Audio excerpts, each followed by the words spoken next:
How much time do you really have? Do you have time to listen? Do you have time to learn?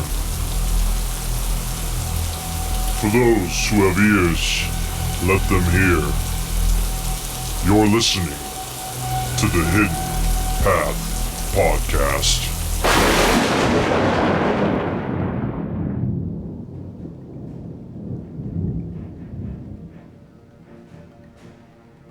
Ladies and gentlemen, anonymous cowards, you're tuned in to episode 11 of the Hidden Path Podcast.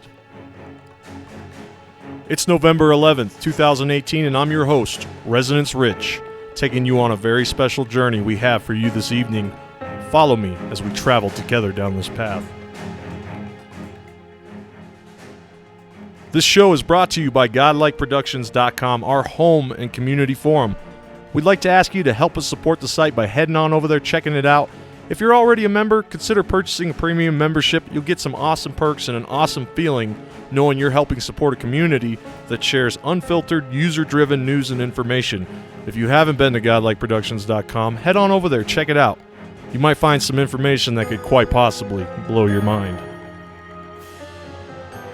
Also, today is Veterans Day, and we here at the Hidden Path Podcast want to salute those men and women who served and still serve in our armed forces by saying thank you for your service and your sacrifice. Tonight, we have two special guests joining us, Bob Schlenker and Aaron Hermann. They will be joining me to talk about what they have uncovered, which is the coming event they call the time shift. They are both students of the Bible who have written many articles, produced many videos on this subject and many more subjects. Their website is www.theopenscroll.com, and also they have a YouTube channel, The Open Scroll. And right now, I'd like to welcome them both to the Hidden Path Podcast. Bob and Aaron, thank you so much for joining me. Hi, Rich. This is Bob. Thanks for inviting us. All right, Rich, this is Aaron. Thanks a lot for having us. Absolutely. Thank you so much for coming on. And, normally how I start these things out is my first question, and that's for you both tonight. And that is, what started you on your journey to discovering the truth about the coming time reset? And that's something I want to clarify. I kind of called it the time shift, but it's more appropriately called the time reset, correct? That's correct. So what started you on your journey to discovering this?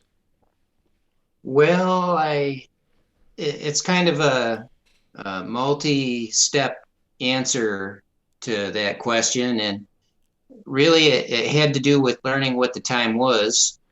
And then when I discovered that the time wasn't what it seemed to be, getting a clue about why that was. And at that point, the insight about the time reset came. And the information on it was pretty sketchy at first, but after a while, it started to fill in pretty steadily and got really abundant. And we produced quite a lot of content on that.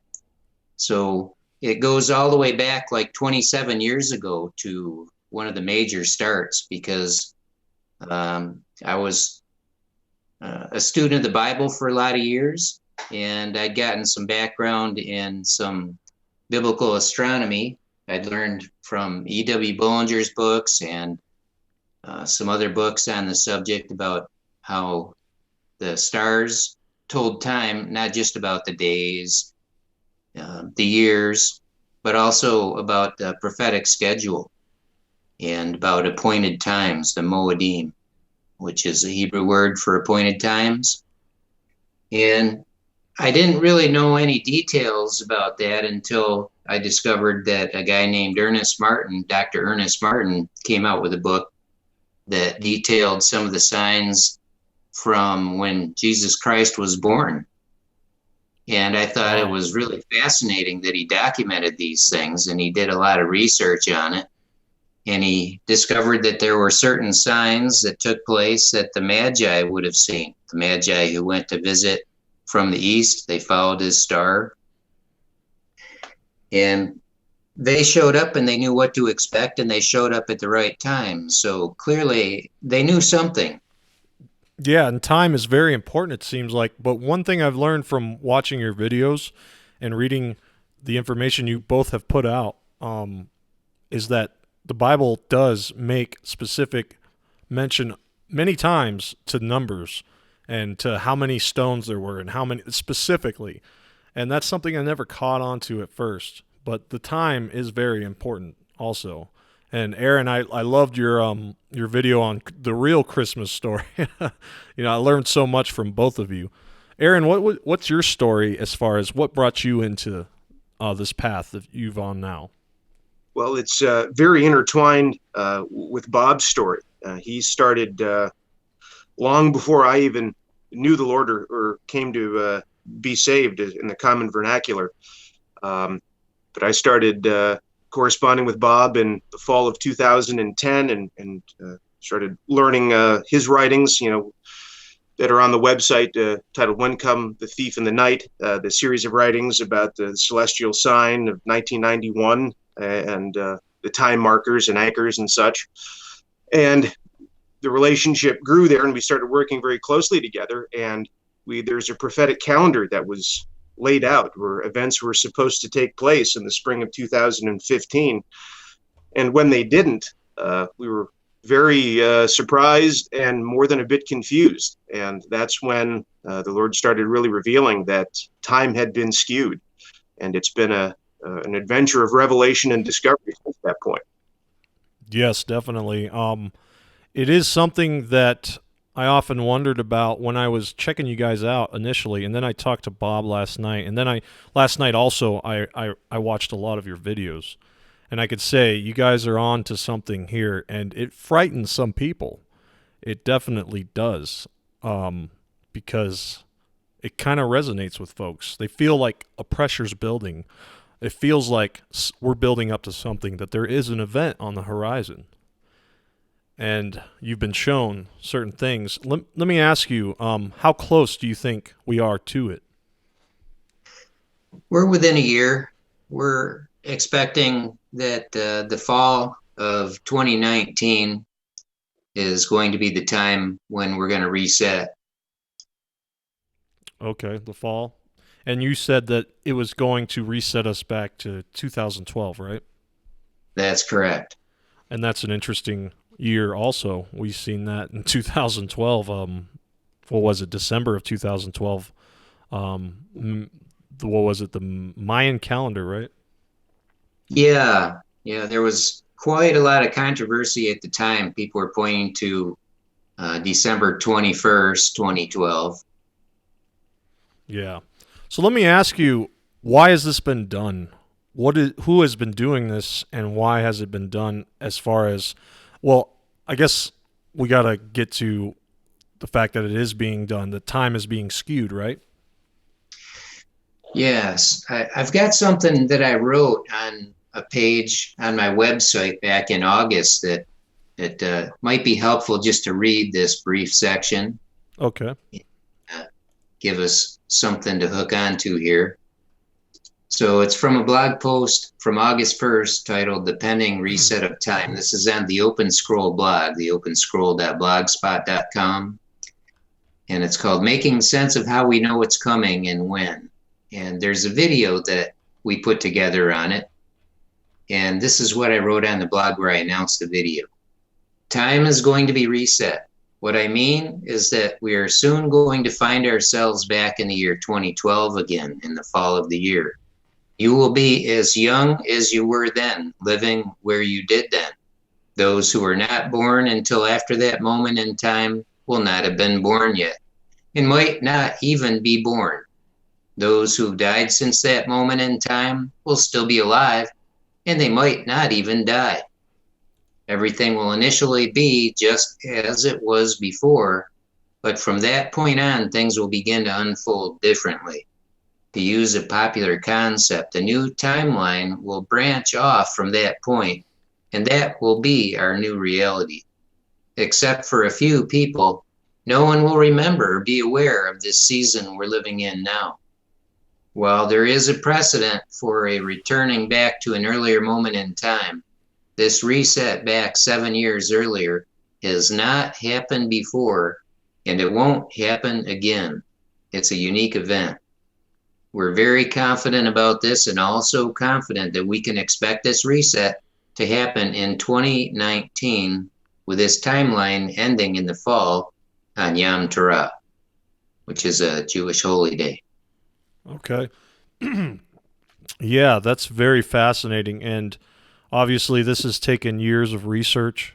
I imagine years of revelation, those moments when you realization that something's been sitting in front of you. And tell us a little bit about that discovery process. I'm sure we don't have enough time tonight to discuss the whole adventure, but some of the high points and some of the clues that are very solidified in your eyes for this. Well, the first kind of basis of it is knowing when the time is supposed to be, when the biblical events are going to unfold. That really is the basis for understanding about the reset. And in 2015, like Aaron mentioned, we came to a point where it became completely obvious that the biblical schedule that the Lord had affirmed to us over and over and over again for a lot of years wasn't manifesting. And the reason for that, we couldn't put our finger on, because it was hidden from us. And then until it wasn't, because the Lord revealed it to me one morning in a very specific circumstance. And as I shared it with Aaron, and we talked about it, it began to unfold that this was actually part of the Lord's plan, that he knew about it in advance, that he's known about it. It's been part of his plan forever. But for the fulfillment of all of his purposes, he hid it from us. And then we didn't know exactly when time was going to be reset or when it was going to be reset back to. And we didn't even know yet if it was going to be revealed to us before it happened.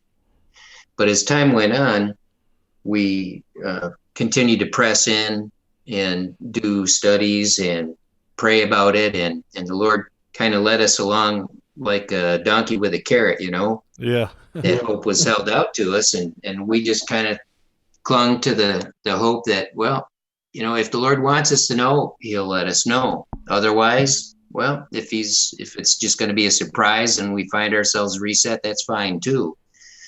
But eventually the time came when he did start to reveal it. And when he did, it kind of unraveled in a real big way. And it was attended by a lot of signs, and it was also involving quite a few biblical examples. We actually documented 51 specific examples from the Bible. Some of them are very detailed and extensive. So in this process, it really affirmed to us, especially with the way that the signs, a lot of miracles came forth, that this really was legitimate. We're not making stuff up. We're not crazy. And certain other kinds of things that are going on around us that other people also find compelling, just really Well, I gotta affirm also, it to us. yeah, and I gotta also say that I'm actually getting feedback from your mic or your speaker system. Oh, there we go. That's better. I was going to say that I've known people in my personal life, even before I contacted you, that were telling me that they felt like we were going to go back in time. And that is so odd. And there's probably people out there that feel this way too. And a lot of people that feel like we're heading towards an event. Now, you had told me earlier when we talked before the show that you believe that the devil is real, that Satan, Lucifer, is real, and that he's part of the he's the one behind skewing time. Is that correct, or did I catch that wrong? Correct. Okay. And how do you think they go about doing it? You think CERN's involved at all? I think there's a twofold situation, just like it has been for thousands of years. There's science and magic, and they work together. You can't really separate things in the natural realm from things in the spiritual realm. Yes. The Bible is really clear about the reality of magic, like the reality of the devil, and some say the devil's greatest trick is convincing people that he doesn't exist, and I would say the magician's greatest trick is convincing people that there is no magic. But clearly, the people who pull the strings in the world practice ritual in secret. And we've demonstrated a lot of symbolism on our blog and in our videos, which is pretty undeniable if you can take an unblinking look at it. Oh, yeah. And what you see. And there's a reason why they do that. There's a reason for NLP. There's a reason for these things that hypnotize people, because it works and it does control people. We've been lied to in certain ways about the nature of our reality because it works for those who are preying on us. It works to keep us deceived so that they can continue working their scheme. If we don't think that there is magic, we're going to be pretty casual about those who claim to practice it or those who just do it in secret. Right. And part of the reason you had told me that they were skewing time and changing time and messing with timelines and whatnot, Satan and his minions, was to avoid judgment. And that kind of rings a bell with a lot of people because it feels like, you know, the current political situation, a lot of people feel that some figures there needs to be a judgment day with a lot of the evil we see happening in the world, and a lot of this we see that is behind the scenes, but not so much anymore. Mm-hmm. As it stands, if there is no reset, you know, this may upset a lot of people to say it, but the devil's won. He has just won because the biblical schedule has been dismissed. It can't happen on another schedule. It's already appointed. It will be what it will be. It will be when it will be. And the time for it on our calendar has already passed. Right. So, and if that is the case, then the devil's won.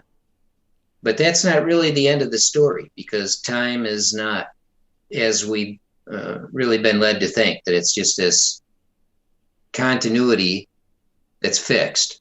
That's not a reality. And physics, if you pay attention to what the physicists say, they know it's not true. You know, regardless of what version of physics you ascribe to, nobody is saying that time is fixed. Time and space can be bent. There are wormholes. There are ways to subvert the continuum, and this is biblical as well. Yes, and like you said earlier with magic, you know, CERN, the particle collider, it's a giant magic circle underground. That's what I look at it like. But we see so many of those. Like, I got a question for Aaron. Aaron, your study of the Bible and your revelations, have you come across any kind of indication that words or symbols, and a lot of them we see in society, and what we see is maybe Babylon of the future that we live in now, do you think they have power? Do you think they know that they have power and they put them in front of us? So essentially your question is, do words and symbols have power? Yes. Absolutely. That's why God put that in, I believe it's a second commandment, you know, graven images. Right. There's a reason that's been forbidden, because it has power. And, you know, it's mentioned there, I believe, Paul mentions it, you know, where God was speaking to the people there in the Exodus, mentioning, you know, it wasn't me you were worshiping in the desert. You had the Star of Ramphod, all the other symbols that they took along. They were worshiping the other false gods, even while they were during the Exodus in the desert. So absolutely, symbols and words have power, and there's a reason that God strictly forbids that, and it's not because it's just a joke or not real. He does that for our benefit, because there is an extreme price to be paid and a penalty that goes along with disobeying that command. Yeah. And, you know, part of my realization to some truths was just taking a look at modern day mainstream Christmas, the way we celebrate Christmas, which is coming up, with the pine tree in our living rooms and the star on top. And I started to look at all those things and wonder, I wonder why we do this. Is this for Jesus? Yeah. And the Bible's very clear in Jeremiah 10. I mean, it pretty much outlays, do not bring a tree into your house and nail gold and silver to it. Pretty explicit language, which is a pretty explicit condemnation of how folks celebrate Christmas. Yeah, absolutely. And even Easter too, right? That just seems like it's been paganized completely. So this time shift, getting back onto this, Bob, you had said there was around 58 proofs you had found, and a lot of those have to do with, what is it, three things and then a fourth thing that the Bible speaks about, and it's speaking allegorically. Can you tell us a little bit about that? Sure. Yeah, the way the time was revealed to me, it started in 1991 with the celestial sign, and it's recorded cryptically in the patriarch Jacob's dying words about his son Judah. And he describes the sign, and in the language, he's actually describing a celestial sign, and it attended his return in judgment. There was a celestial sign from Revelation 12:1 that described his birth. And in Genesis 49, verse 10, it describes his coming in judgment. And that was fulfilled on September 11 in 1991, which was on the Lord's calendar, or the Jewish calendar as some consider it. But it's really the Lord's calendar, the Lord himself. Yes. It was Yom Teruah, a holy day also called Rosh Hashanah. And so with that as a marker, I didn't know really anything more about that other than it represented this signal transition into his coming. And like with his first coming, if you compare his first coming and his second coming, they're very closely comparable, because with his first coming, you could say, well, when did he come? And you'd have to look at a whole series of events. Some would say, well, when he was conceived. Others would say, no, it was when he was born. But then others would say, well, when he was baptized. And then he started his ministry. Or you could even argue, no, it was after he died.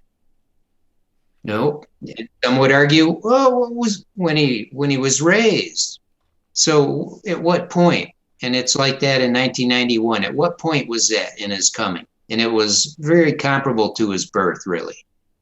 And so I didn't know anything more about it until I began to learn about this 7-year period. And I learned all kinds of patterns about a sequence of events and the relationship between the events that would happen at specific times during a particular 7 years. But there was a missing link, because I had no way to relate the two. I didn't know how the 7 years related to the celestial sign. I didn't know if the celestial sign marked the beginning of that, or if it was related in some other way, or not directly related, or I just was ignorant about it until 2008. And I'd learned a little bit more about it. I knew that there was a relationship with the set of 7 years that had been cycling right from the beginning of time, according to the biblical accounting of time. These 7-year periods called Shemitah cycles, which were generally related to the harvest, Okay. where the land would be worked for 6 years and there would be a crop produced. And then the 7th year, each 7th year, the land would be fallow, which means you wouldn't cultivate it. And then you'd begin cultivating again the next year. So every 7th year, the land would lie and it would rest. And it was following the weekly cycle of 6 work days and then 1 of rest on the Sabbath. So these 7 years were never really observed very carefully by Israel. And these 7-year cycles were also involved with another period called the Jubilee, where there were 7 sets of these 7 Shemitah cycles, followed by a 50th year. But these 7 years coincided, the transition coincided with 1991. And this is something I learned and it was confirmed to me by several signs. And it was not until 1999 that I really finally understood it, because of the relationship between the transition of these Shemitah cycles and the transition of the millennium. Wow. And it was kind of weird how it happened. You want to tell us about that, or is that kind of private? Because this is kind of an important deal, because it establishes the Shemitah cycle. And if you study and research and just, Google who knows when the Shemitah is and when is it, you'll get 7 different answers. How ironic. As many possibilities as there are, and that's how many. Some will be sure it is, right? Yeah. But it's only one. One is right. But in 1999, I needed to know if I was going to be released to go to this particular event.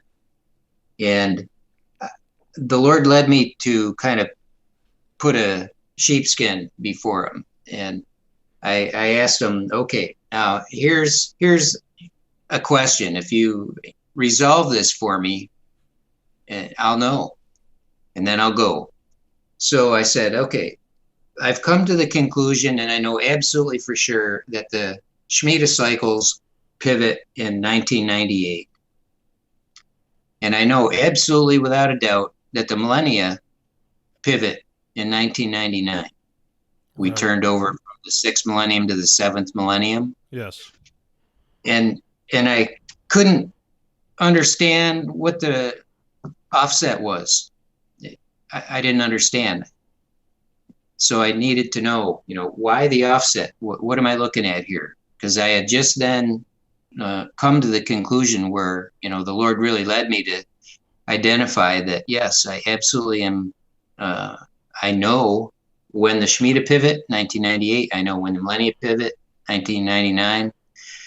And so I said, okay, well, you brought me to this question, so here it is. So I postulated that, and I said, I don't understand. What's the relationship? And then I sat back in my chair, and I just waited, put my hands behind my head, and I just waited.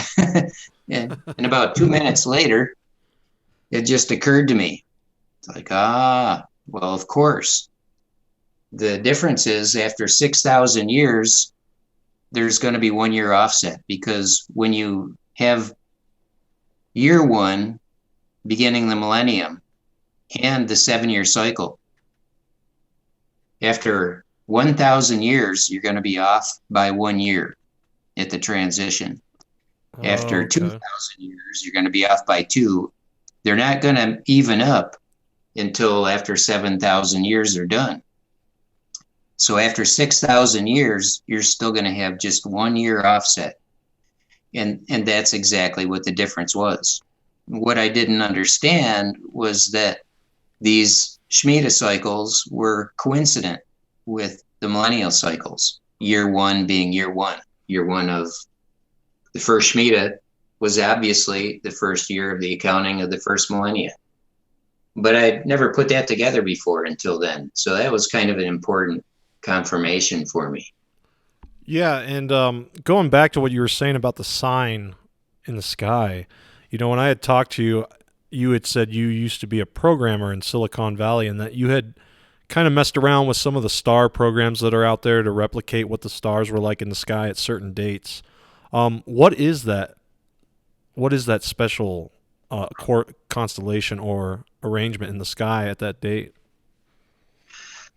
Well, what I saw was a series of signs that led up to it, the signs that the Magi had seen, which had to do with the massing of 4 planets in the constellation of Leo. Yeah, Leo. Thanks, Aaron. And this massing was the same sign that had happened 2,000 years before, and it hadn't happened since. So it was extremely rare, and it was a sign that I was familiar with because I'd read this book that said this was a sign the Magi saw. So when I recognized that, I got on Mogram, and I was taking a look to see what else might be happening. so I could advance the sky to whatever date I wanted and just let it run. I could run like 1 day per second or 1 day per minute or whatever rate I wanted to see it at. So I brought it up to the present time, which was in the summer, late summer of 1991. And then I animated the planets and I watched to see what would happen. And what I saw was this really stunning arrangement of planets going over the star Regulus in Leo.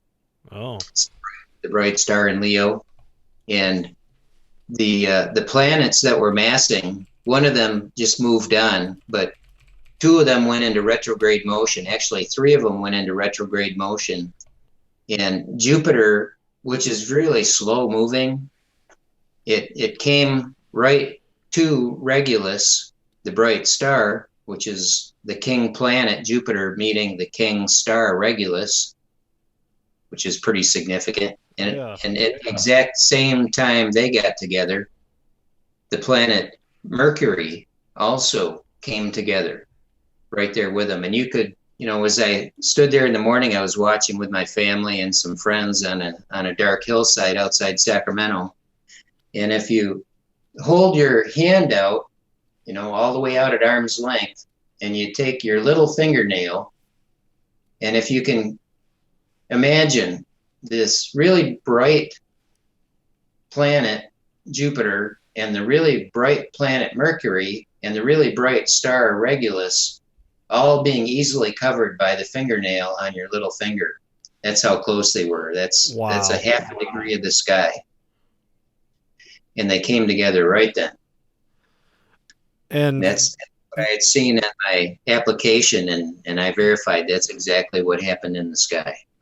So what day was Jesus born on? It wasn't December 25th, I imagine. Of course, that's another question, is the calendars we've changed our calendars quite a bit, but what's your closest approximation? Because I have heard September 11th might be Jesus's birthday. I don't know. Honestly, I've heard that in passing, but is that kind of the importance of September 11th at all? Actually, those who say September 11th are looking at the year 3 BC. Okay. And they're missing one component of the equation there. But it happened in 2 BC, and it was on September 29th. On the Hebrew calendar, on the Lord's calendar, it was the same day, Yom Teruah. Okay. But on our Gentile calendar, it was the 29th of September, which some traditions actually record that it was on the 29th of September. Okay. And that's 2 BC.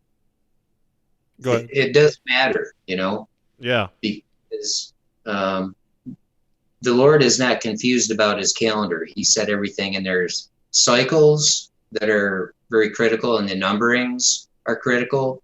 It's not haphazard. He just doesn't do things that way. He's not random. Right. And we've seen, was it last time our calendar was changed, was it a pope that did it? Was it Pope Gregory, I think, or something? And do you think that's part of the nefarious plan to alter time or skew it, is to change our calendars around? Is that part of the confusion? Actually, the Lord himself is responsible for that. Okay.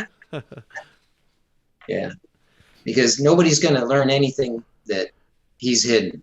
He hides. He's the one who hides. He's the one who reveals. And he's hidden these things. He's caused a great confusion about the time for his own purposes. Yes. He works in mysterious ways, for sure.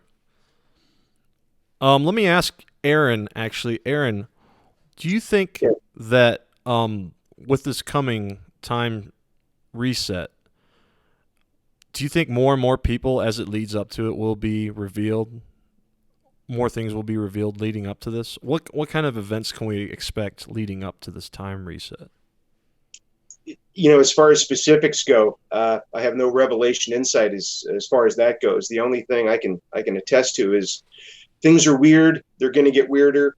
Things are crazy. They're going to get crazier, and things are tough, and they're going to get tougher. I know that's a kind of a vague answer to a specific question, but that's the best I can give you until the Lord reveals something specific. I just have nothing specific to give you. Right. But I imagine things have been trending in a very weird, disturbing direction for a while now, and I don't see any reason to suspect or anticipate that to change. Okay. I think it'll only get worse. Yeah, it has been going on a crazy trajectory we've seen lately. Just events have been happening so fast and so much craziness. One of you guys had mentioned in one of the articles, and maybe I'm confusing this, but you were saying that more and more people were going to pass away leading up to this event. Is that correct? Well, I don't know exactly what's going to happen before the reset, but after the reset, things are going to unfold very differently. Okay. Yeah. One of the things that's going to happen very early on is, it should really shake people up, because that means with 1 year to go, till 2019, we're not looking at a whole lot of time here. No. To whatever kind of preparation needs to happen for us personally to, get ourselves in a place where whatever it is that will persist, whatever it is that the Lord will carry over in a sense, and bring forward into the next season after the reset. Now's the time we need to get it. Time is short. But what's going to happen is America is going to go down. America is going to engage with Iran. Ooh. And it's going to go down a lot like it did in 2003 with Iraq. Okay, and that's after the time reset when we go back? Yeah. Okay. So very early on, America is going to have an engagement with Iran, and America's going to win. America's going to be the victor, but very soon after that, America's going to be broken and no longer be a superpower. And it's going to be divided up into 4 pieces, 4 territories. And one leader is going to emerge from one of those territories and become the one who's known as the Antichrist. And we know this because this is something that the Lord revealed to me, I don't know, mid-90s, sometime around in there. And it has to do with Daniel chapter 8. Okay. And it's a prophecy that has a lot of detail to it in Daniel chapter 8.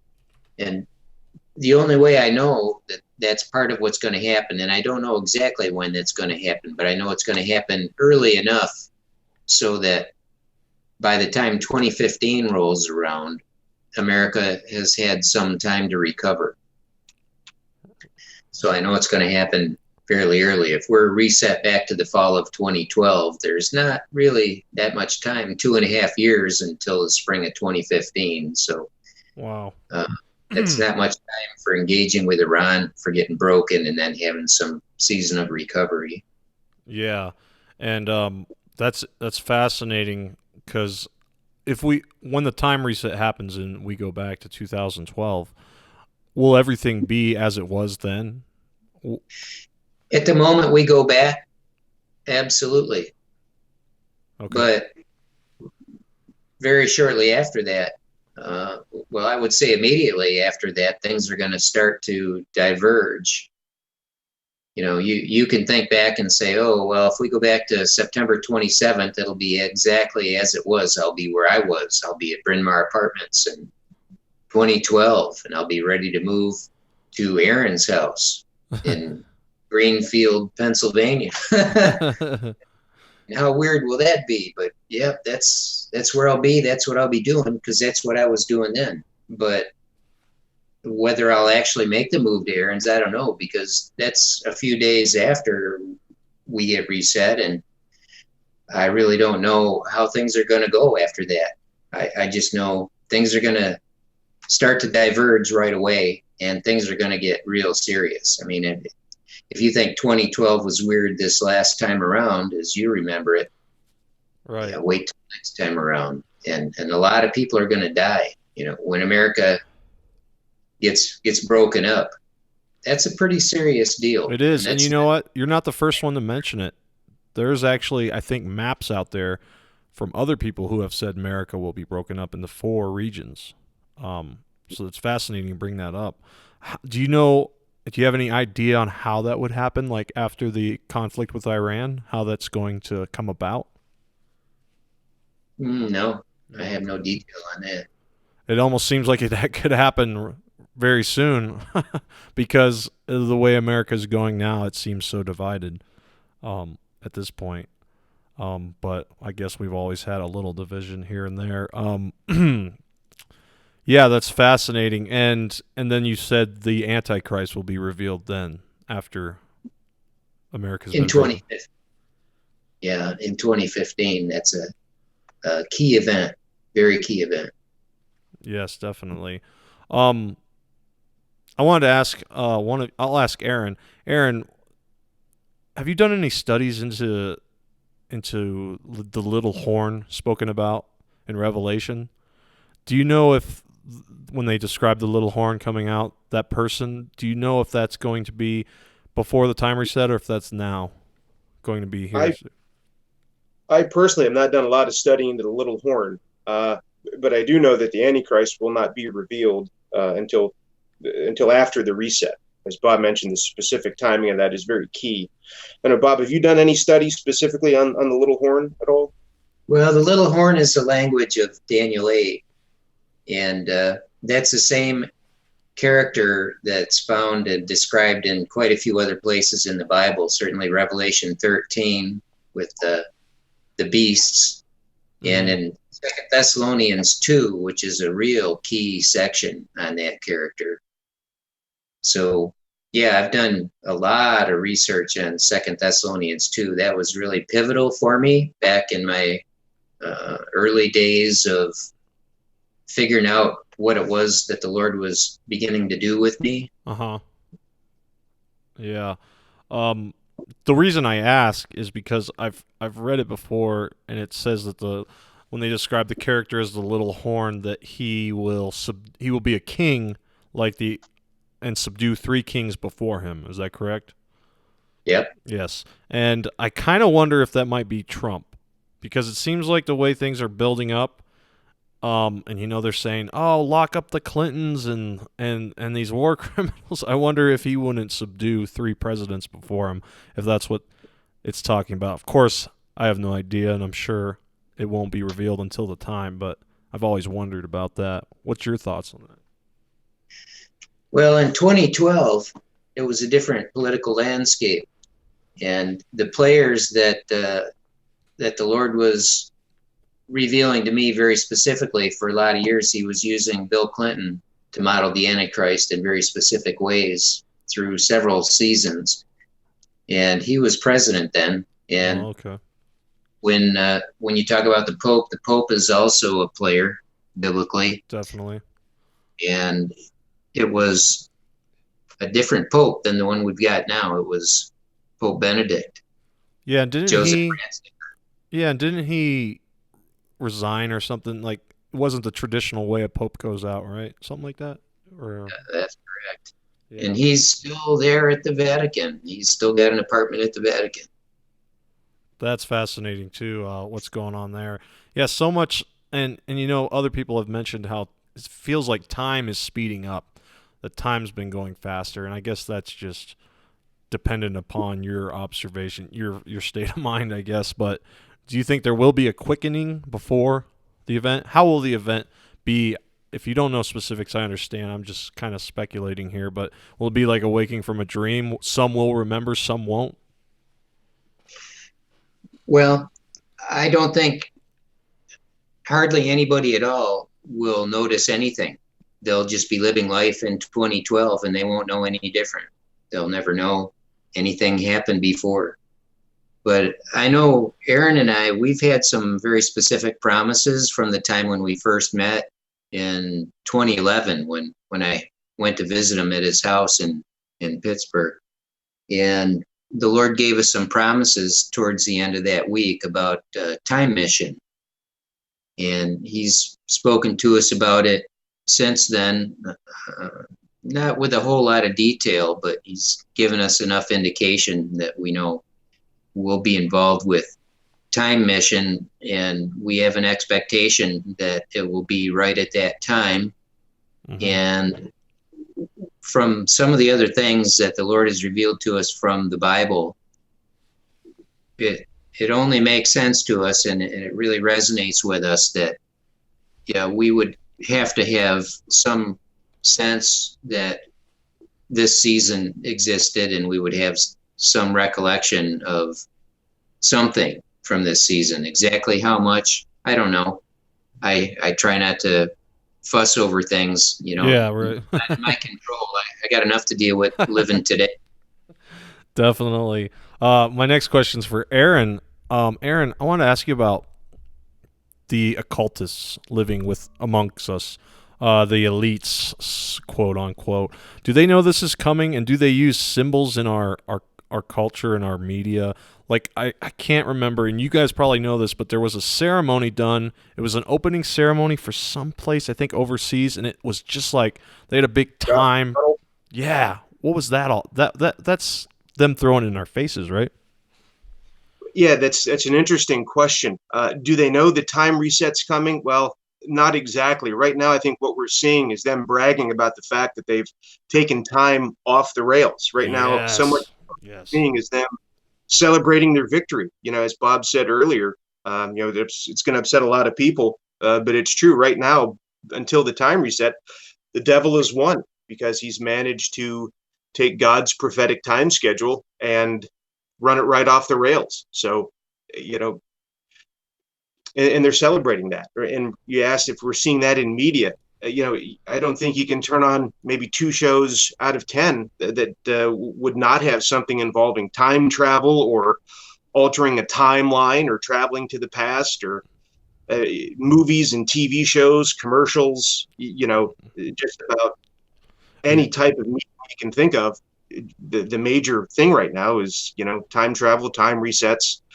And some of the big ones, the 12 Monkeys TV show that just wrapped up, The Edge of Tomorrow, Live, Die, and Repeat, the Tom Cruise movie, Interstellar, Tomb Raider from 2001, and that, Thor, yeah. And speaking of occultists and witches, I've been watching this show called American Horror Story.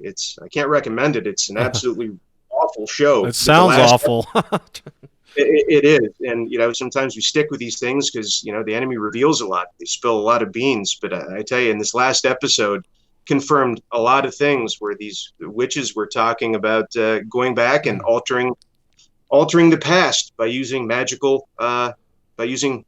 and the other aspect of it, there's kind of a competing factor in the show where they're talking about doing it through science. So there's that juxtaposition of magic and science again. So yeah, to kind of a long answer to a short question, but yeah, the occultists are definitely bragging about their supposed victory right now and them running up the score. But God's going to set the story straight here in short order. That's right. In the end, we win. I actually had to look up that event I was trying to talk to you about. It's the Gothard. And I looked it up, and guess what? It's from the Open Scroll blog. Nice. Can you tell me a bit about that? When you seen that, Bob, were you just flabbergasted? I mean, we all had seen that and been like, wow, they're just totally rubbing it in our faces. SMH. I saw that, and it's like, well, here we go again. And I was wondering if it would get any play, and it was starting to get some people who were just kind of shook by it. And it actually did shake enough people where it caused a lot of people to really wake up and pay attention. It certainly did. In an undeniable way, that there really is something very occult, very satanic, something very overtly pagan and disturbing that's going on. And with the list of people who were involved with that and the amount of time that they spent there, and how elaborate that situation was. I mean, you can't really dismiss that as being kind of a non-event. It was huge. No, I'm looking at the pictures on your site here. They got people who are just giant, oversized heads on, bowing down to this giant clock. I mean, my gosh. This is this is totally occultist. Any other events you've seen recently that they've been doing this? Because these are kind of ways, I think, that they kind of celebrate their victory and rub it in our faces, but also ways that maybe God uses to wake others up. Yeah, he seems to be using just about everything because the light is shining. The light is shining in this season. Yes, it is. You want to talk about something significant now, an event. Well, we've seen a transition, and because we've entered into the 7th year of the Shemitah, and we know that the 7th year of the Shemitah is different. It's of a different character. 6 work days followed by 1 day of rest. 6 days of, this particular season, what it's supposed to be is 6 years of severe kinds of tribulation, followed by one that's a year of retribution, a specified year of retribution. Wow. Yeah.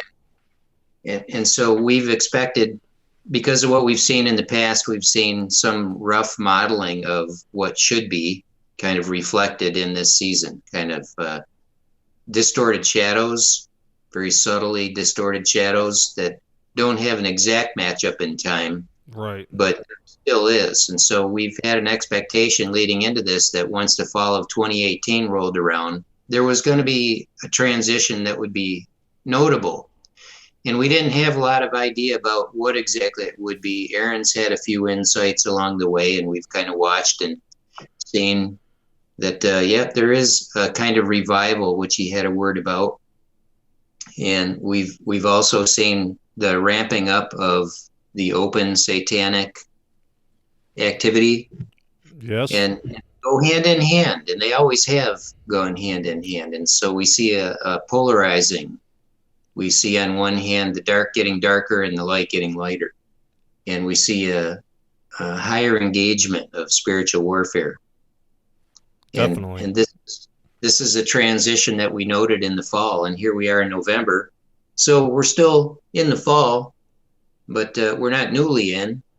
And so for the last month and a half, we've been noting remarkably things have changed. We've watched things change over the years, and there's been dramatic changes, but this one we had an expectation about, and it's kind of unfolding in a way that we had a sense that it really needed to, and really we have to take this as a sign.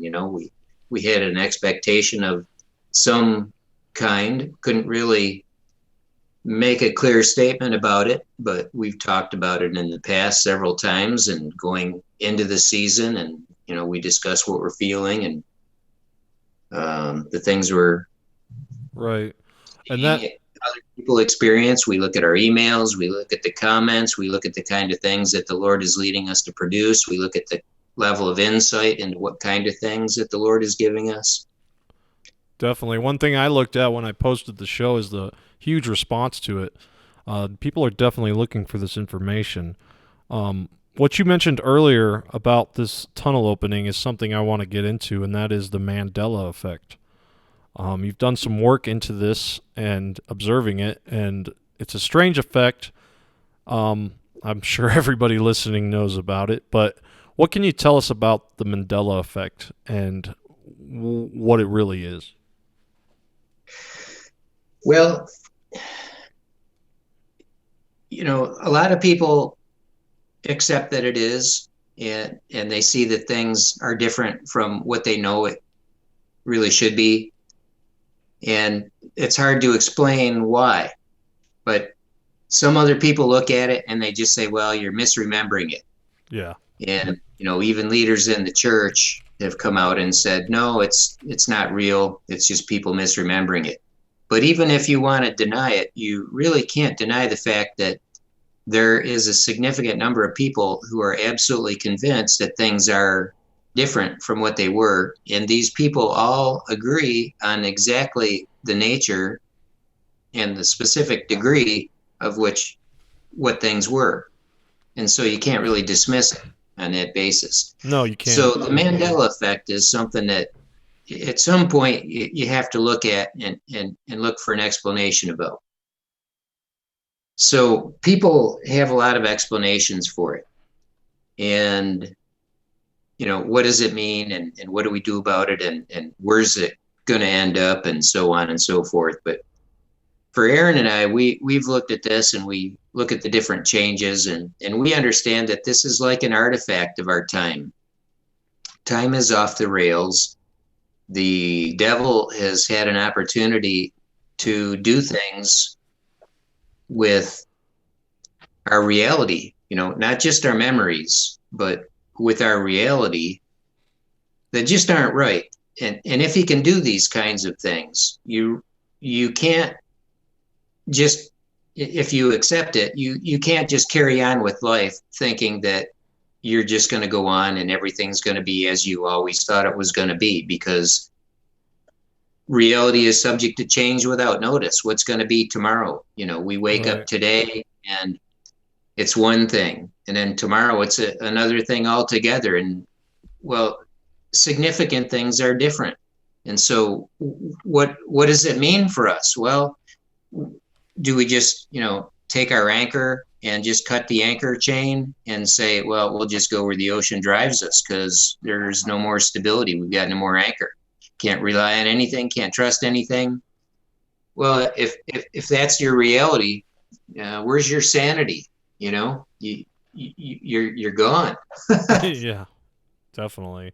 It's weird. A lot of these Mandela effect examples I've been pulling up on the stream are a lot of logos, company logos, which kind of, a lot of them most of them hold occult symbology too, right? I mean, you'd have to agree. And I was going to ask you, Aaron, I wanted to ask you, what are some of the Mandela effects you've witnessed that have hit you as being something that's definitely been changed? I know the one that was for me was C-3PO in Star Wars. I don't remember him having a silver leg, and I just pulled that up. I don't remember that at all.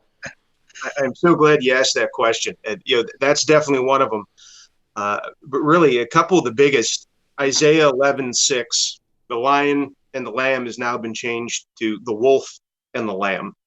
And the other really big one for me was Ed McMahon not being involved in Publishers Clearinghouse at all. I vividly remember as a kid, the commercial, Ed McMahon showing up with the gigantic check and people being all excited. And what makes these two so very compelling is the fact that there's such a significant amount of what's called residue or residual evidence that these have been changed.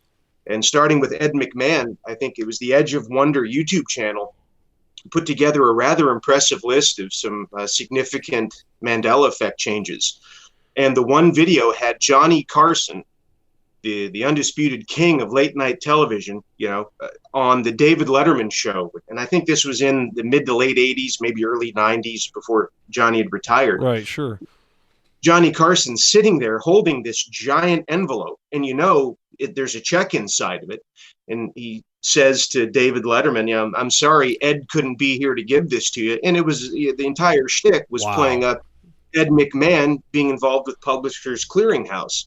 But yet you go to Publishers Clearinghouse website and they say that Ed McMahon has never been affiliated or involved with the Publishers Clearinghouse. So for those who doubt the existence or in reality of the Mandela effect, how do you explain that residual evidence? If it's not that, then what is it? Right. And then the other one being, the change in the Bible. And we went back and looked at the actual Greek manuscript, Codex Vaticanus, a 4th century manuscript. And in that, lion was actually changed in the Greek language to lycos, which means wolf. So somehow, through the time stream or whatever, their changes have taken place. It's definitely not just people misremembering, because if you pull up Isaiah 11:6 and check images, it's page after page lions and lambs. I So just how do pulled you- it up, and I'm looking at it now. I did not know about this one. It Yeah, was how? changed from the lion and the lamb to the wolf and the lamb? Yeah, the wolf, instead of the lion will lay down with the lamb, it's the wolf will lay down with the lamb. And that just doesn't make any sense whatsoever. And the residual imagery and evidence clearly shows that it was not always wolf. Wow. And the other one, personally, J.C. Penney having the extra E still freaks me out. It was always Penny to me. Right. Yeah, and some of the other ones, like the Bernstein Bears one was kind of weird for me. I always thought it was And the Nick Berenstein Bears. Beautiful Day in the Neighborhood. It was never this neighborhood. That just sounds so weird. So those are some of the big ones for me. Wow. And you think these are just residual effects from them messing with time that we have caught on to somehow, and it's our way of awakening to something and saying, hey, something's not right here. This place isn't just all normal and scientifically rigid as we thought it was. Something else is going on here. Well, there's a manipulation that's evident. These things have been targeted somehow very specifically. They're not random.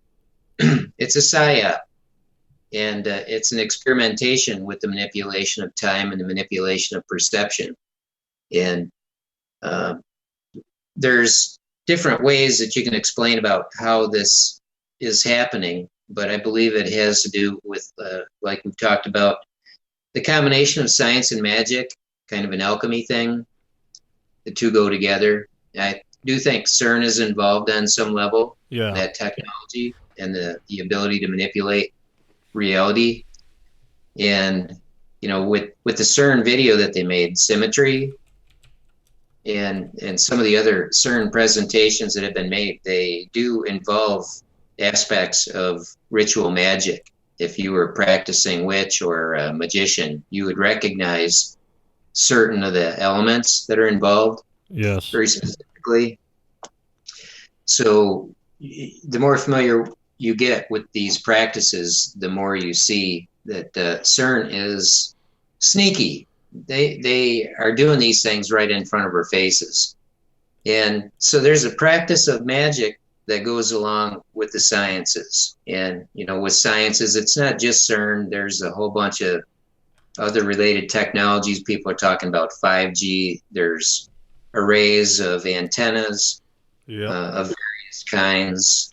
You know, HAARP, the HARP systems. D-Wave quantum computers. Yeah, the quantum computers. Yeah, so that's a good one there. Oh. And with the magic, people understand that in ancient times, there used to be quite a variety of places where worship was done all around the world. And we've uncovered some of them, but it goes from hedges and mounds all the way up to giant constructions. And these are all networked together. And it's been shown that the Great Pyramid is actually central to the geolocation grid. Mm-hmm. And the only explanation for this is that there's a harvesting involved. I don't know if you follow the work of Joseph Farrell at all, Dr. Joseph P. Farrell. He's written quite a few books. One of them is the Giza Death Star. Okay, no, I haven't heard of this. Yeah, it's a good thing to look into because he knows about this system, and he's shown about the Great Pyramid that it has the many connections that people have documented where the mathematics of the relationship between the Earth and the Moon and the Earth and the Sun and the position of the pyramid on the Earth and the rotational orbits. Right, a lot of correlations. Bodies, and it's also been documented that the pyramid is actually a calendar in stone that matches up to the biblical timeline. And these things Joseph Farrell calls dimensional analogs, where it's a mathematical way of identifying these bodies and their relationships. And this is really a foundation of a certain kind of magic. And this is why people do astrology. And this is why people put stock in celebrating their rituals at Samhain or at the solstices, you know. And this is kind of a fundamental of pagan religion and Satanism for thousands and thousands of years. There's a reason why things are celebrated at a certain time of the year, and at the eclipses, yes, and at the full moon, and so on, and why someone's birthday is a high ritual day. These things are done for a reason, and it's not for no reason. It's for magical reasons. yes. If you don't want to call it magic, there is a supernaturalism that is involved. And so when people truly understand these things, because they're illuminated, they have this supernatural divine connection with the gods, which is legitimate, then they have legitimate spiritual power. And they do these things for a reason. And it's not just that they think they're getting something out of it, they're getting something out of it. And when these people do their rituals, they've always had an ability to influence reality. This is what magic is for. This is why people cast spells. This is why people use charms. This is why people do symbol magic, because it influences reality. And so when you talk about influencing reality, you really need at some point to talk about what's going on with mind control programming, with Illuminati, MK Ultra kind, where people have altars and they have what's called psi powers, and they can actually do remote viewing. And this is like one of the psi powers, one of the powers. Yes. Exploited. Yeah. And so remote viewing is also called astral projection, where they have an astral body and they can project their consciousness in some ethereal form from where they are in space and time now to another space and time, not just in space at the same time, but also through time, which means past and future. And so these people intentionally remote view certain locations and also certain times. And people claim to have, for example, remote viewed the building of the pyramids, the crucifixion of Christ. Wow. And people have a lot of stories, and some of them have some truth to them, and a lot of them are lies, because the means that they use, the means that they exploit, has to do with the one who's called the father of lies. So it's not trustworthy. But they do these things, and there is, they actually do them, and they actually do have these experiences through time and space. Edgar Cayce, well documented, he knew certain things. Others, like science fiction writers, quite a few of them, especially maybe P.K. Dick, for an example, they knew stuff, and you can't hardly deny it, really. Yeah. So how do these people do it? Well, they have this ability to transcend time and space. They can learn things, but it's not just strictly passive. Astral projectors can actually influence where they are. I don't know if you've ever seen the movie Deja Vu. Yes, I have. Yep. Yeah. So Denzel Washington actually gets in this machine. He goes back in time, right? Yep. And there's also a show called Source Code, which is very similar. Watch the two of those back to back, and you'll get a sense of what's going on here. But it's not just fiction. There's a reality here, and I believe that when it comes to the Great Pyramid and operating as an actual machine, as an actual weapon to influence space and time, it was the control, the operational control was wielded through people who were somewhat like us. You talk about Nephilim and their special abilities and so on. Well, when people have spiritual abilities, and people had psi powers back then because there were illuminated people back then, and people could exploit things. That's why they built totem poles. That's why they built obelisks. Right. A lot of megalithic structures around the world, we still don't understand how they've done it. Mm-hmm. That's why they built these henges. That's why they chose these places of worship and had special construction that related to their geopositioning, because it's all related, science and magic. And so these things have been exploited for a long time, and what's their end game? I mean, what's their point? Well, it's not just to have fun and do something that makes them feel good, although that's a part of it. They get they get something from their gods, and they get exalted. They get a grant of authority in it. That's why they do it. That's why they do the ritual sacrifice. That's why they do the sex magic. That's why they do human sacrifice. That's why they drink blood, eat human flesh. Yeah, and that's what I was going to ask you too. Is a lot of people are waking up to this fact now. Like we've had this Pizzagate thing happen back when the WikiLeaks came out, quickly censored on a lot of social media. Other types of things that have come out. A lot of people digging into movies. I know you decode a lot of movies. A lot of people digging into, Stanley Kubrick and what that was all about. And so that was going to be my question was, why do they do this in these movies? And like people like you who decode them very accurately, I think they do it for the power they get from their supposed gods, right? Yes. Okay. And their gods have a point, because their gods don't do it just because they're, beneficent.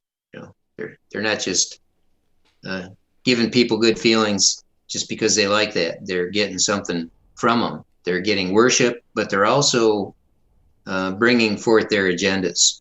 And one of the agendas is, had to do with skewing time to avert judgment. That's been a big one. They're also intending to free those who've been bound in the earth, the Rephaim. Yes. And so that's a big deal. Okay. And part of what skewing time has been about also. Let's talk a little bit about that. Recently, I watched a good documentary on how the Smithsonian has been covering up, and the Catholic Church, they've been covering up a lot of discoveries of giant bones with 6 fingers and 6 toes. And obviously, I'm just watching a documentary. I have no firsthand, discoveries myself. But I wonder why they cover it up, and I think it's because it almost proves the stories in the Bible to be true. But you say that there's still some Rephaim or these Nephilim that are going to be awakened. Is that going to happen before the time reset, or is that coming when the Antichrist is revealed? After that, yeah. Yeah. And some of these giants, the Rephaim, are they giants? Am I getting this right? I'm not too studied on the topic. Yeah, they're related. The angels that fell, they were watchers. Before that, there was Cain and his lineage. They got wiped out by the flood, but angels fell before that and mated with women, with descendants of Adam and Eve. And then, these days, there are also, all of us really have contaminated bloodlines. Our flesh is not pure Adamite flesh. When the Bible said that Noah was pure in his generations, he was genetically pure. He was a purebred Adamite. Wow. And he was the only one. He was the last pure Adamite. And his wife wasn't. His children then weren't. So after the flood, when Noah died, there were no more. And so what does that mean for us? Well, we're not pure. We're all contaminated to some degree, but some are certainly more than others. When the Lord Jesus Christ talked about it, he told a parable about tares. He said, where did these tares come from? And, he said, well, the enemy's done this. Wow. Planted the tares in the wheat. Yeah. And so what should be done? Should we just root them out? He says, nah, let them be. At the time of the harvest, they'll bind them, separate them out, and so just let them be. And so there are tares, and tares are not wheat. They look like wheat, but they're not. Fascinating. Aaron, I had a question for you, and this is part of my question, and somebody else just mentioned in the chat. Are we hearing this because we're supposed to? Yes, you are. Aaron, my question, the time reset is coming up. What kind of advice can you give to somebody like myself or somebody listening? What is it that we should do to prepare?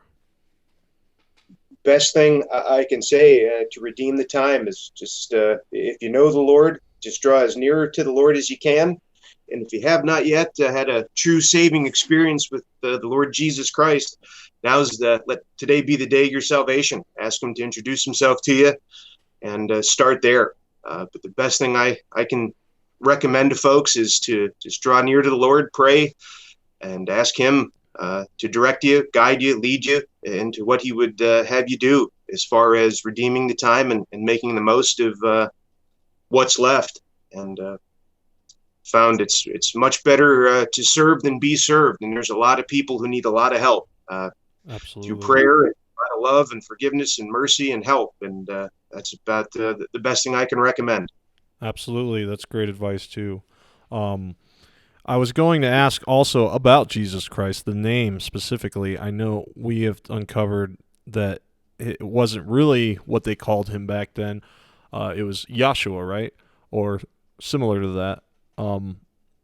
Any idea why that was? Is this a nefarious thing that happened? Why we call him Jesus Christ now?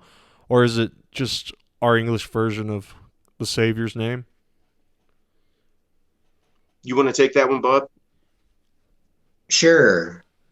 Well, if you're Hebrew, you're going to use his Hebrew name. If you're Greek, you're going to use his Greek name. If you're Roman or Latin, you're going to use a Latin name.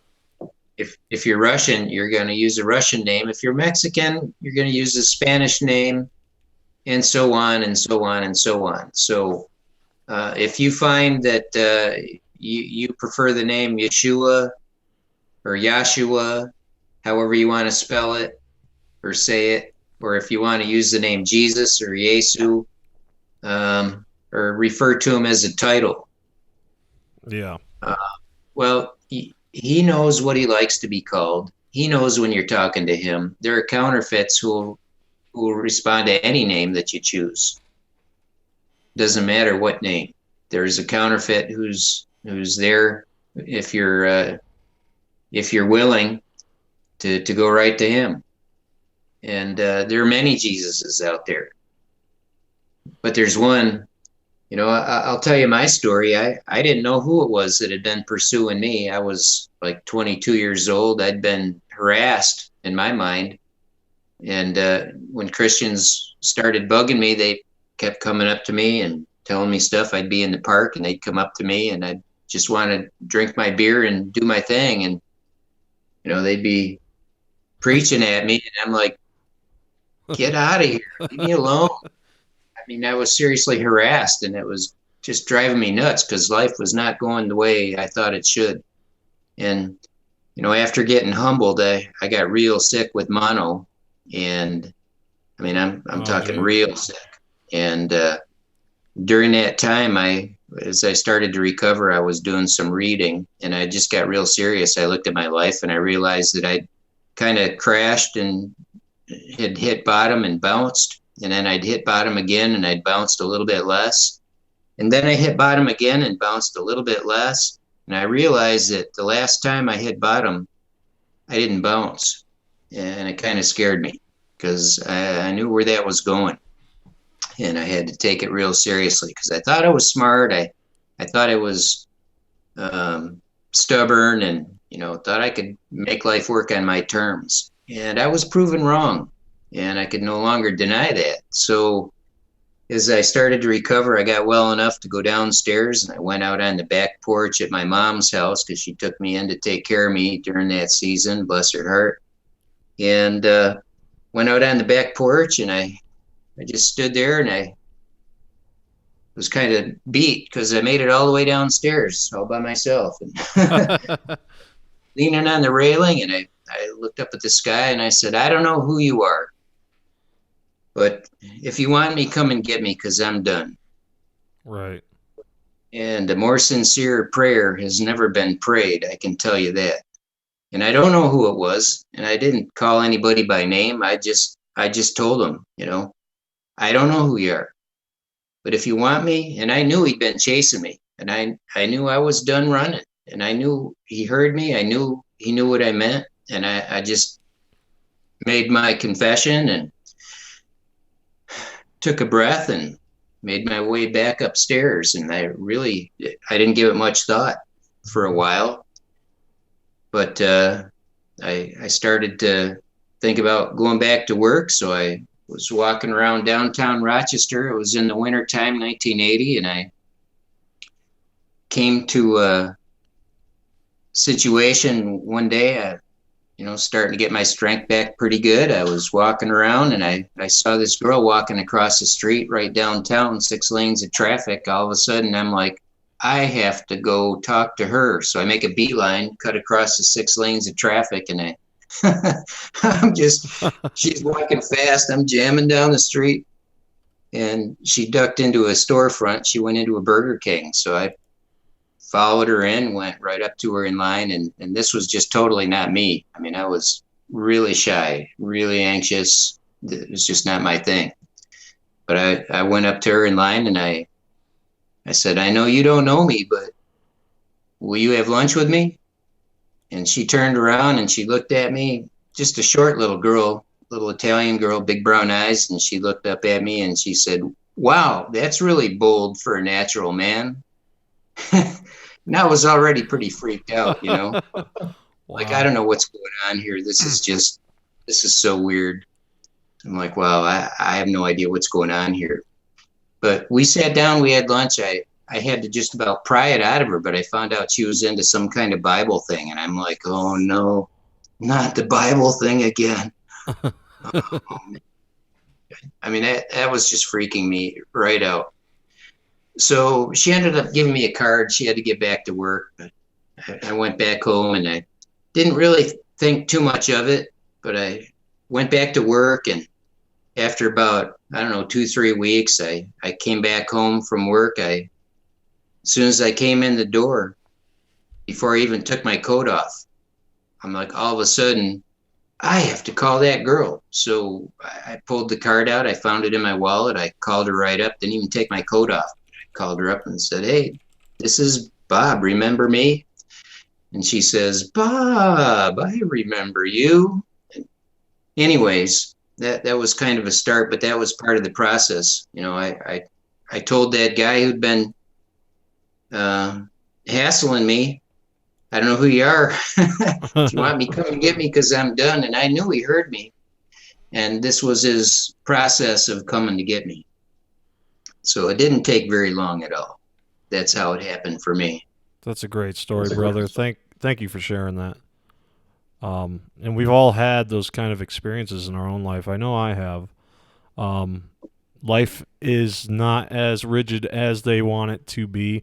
There is supernatural. There is something going on in your life. You aren't here for just nothing, I don't think. I wanted to get into, you had mentioned you used to be a programmer in Silicon Valley and that you had developed a program. Do you want to tell us about that a little bit? Sure. That sounded really interesting. I wanted to explain to the audience what that was all about. Okay. Yeah, if you're online and you can go there, go to theopenscroll.com, and then up on top underneath the banner image, you'll see some links, and one of them says interactive. Okay, I'm going there now. Okay. So if you click on that, and you'll see it says the value of context. And I'll just read that because it says it about as well as I can. Few people are aware of the very special linguistic patterns that are inherent in the Holy Scriptures. Where there seems to be an excessive amount of repetition, it's actually serving an important purpose. In some instances, the language may seem excessively verbose or flowery, but the author imbues the Holy Scriptures with a poetic or lyrical quality for a great reason. And, for example, I'm sure we've all heard somebody reading the Bible and thought, well, didn't he just say that? How many times does he have to say that, repeating himself over and over? What is this? right? Yes, So, absolutely. And I've noticed that from what you've explained is there is so many parts in the Bible that have done that. It has to have an esoteric meaning, right? right, there's a very, very good reason for it.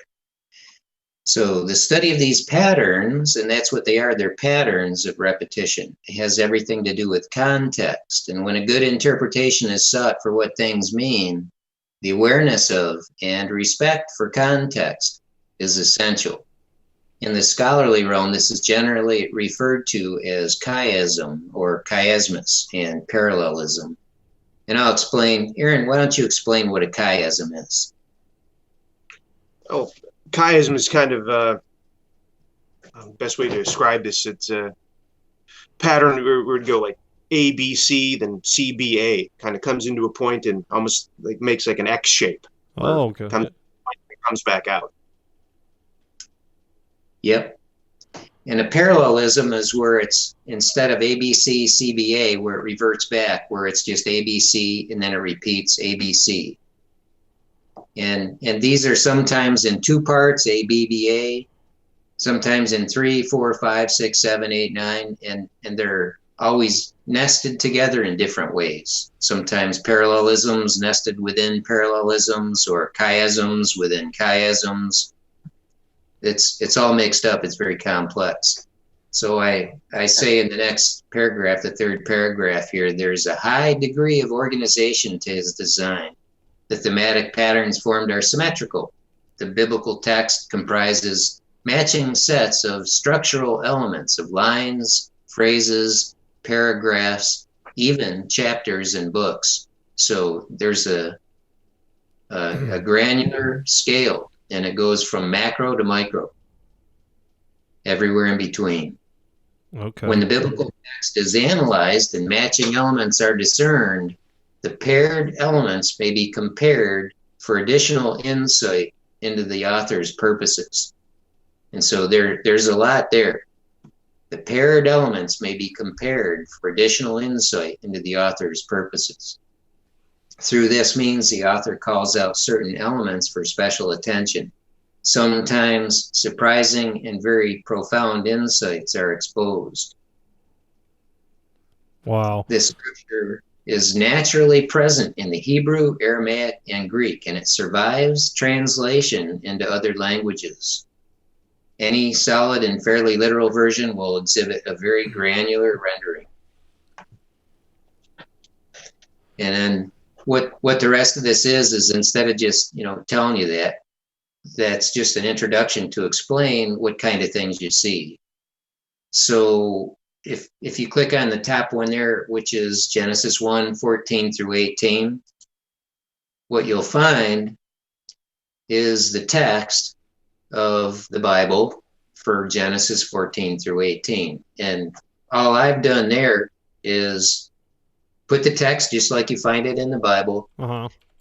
And I've done line breaks on it to separate into a certain number of lines. And what I've done with this application that I wrote is made it so that when you hover your mouse, or if you're on a tablet, you can just... Now, is this Chiasmatron 2000, is that the one you wrote, the program you wrote? Yeah. Okay. Yeah. And what that is it was initially just to produce these for display, but in the course of producing it for display, I discovered that it was very useful for the analysis. Okay. So you have some examples here too, like Genesis. I'm looking at it here now. Okay, and you have... Wow, that's pretty fascinating. Now, how did you come about discovering this? How'd this revelation come to you? Well, this is a great story because it has a lot to do with the time reset. Okay.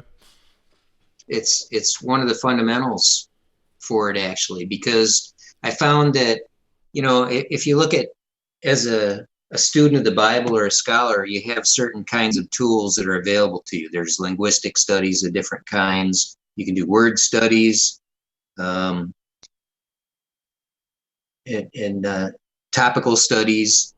And there are different ways to learn what things actually mean. You can do studies that are on Orientalisms, or the idioms of the Bible, what they mean in the culture. And these are all important studies that help us understand what things mean. But when it comes to this structure, I was introduced to a book called the Companion Bible early on, which is a Bible that has the biblical text on one side, and then in the other column it's got a companion set of notes. And it was done by E.W. Bullinger, a scholar from England in the late 1800s, early 1900s. He was a brilliant Greek and Hebrew scholar and prolific, very influential. And so he put this Bible together, and he took notes from some other people that had to do with structures, these linguistic structures. And they were labeled, and they were really interesting, and I found them very compelling. And I asked one of the scholars in the institution that I was associated with early on what it meant.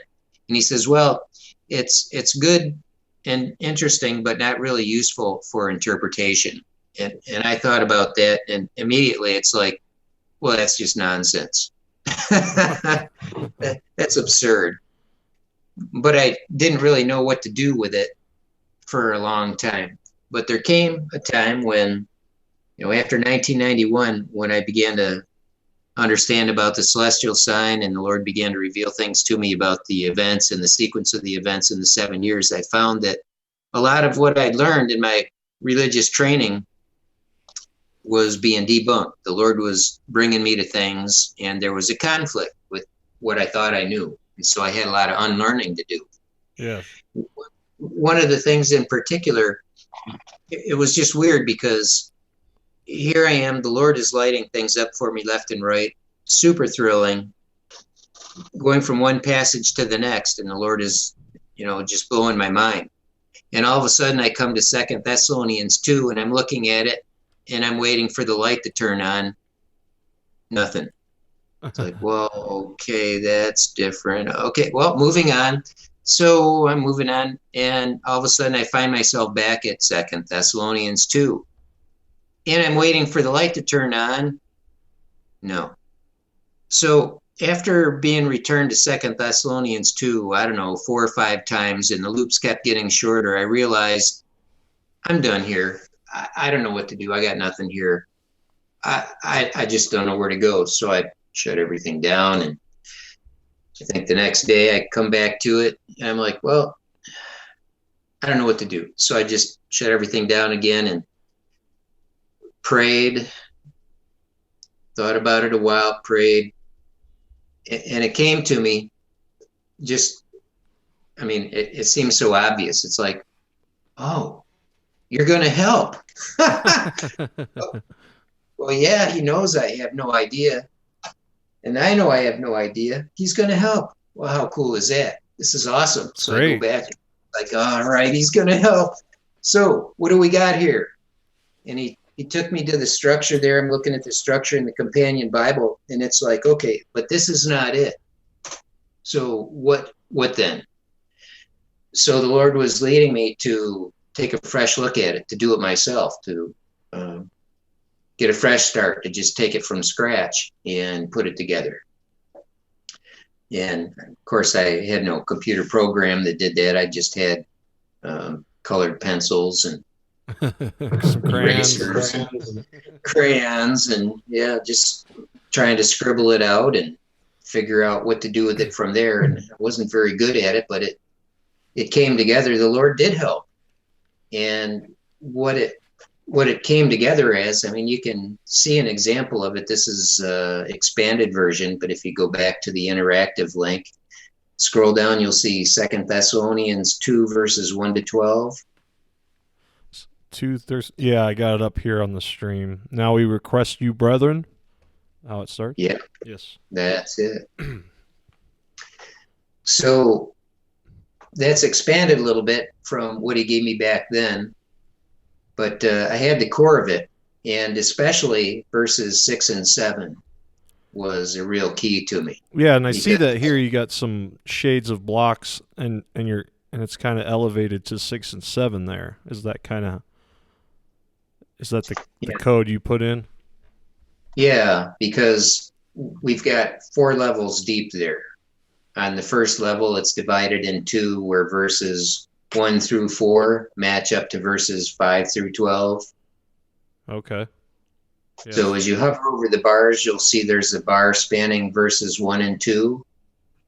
And as you hover your mouse over that bar at the second level in from the left, it will highlight Oh, wow. the second level in, which is verses 9 through 12, starting with the second line of verse 9.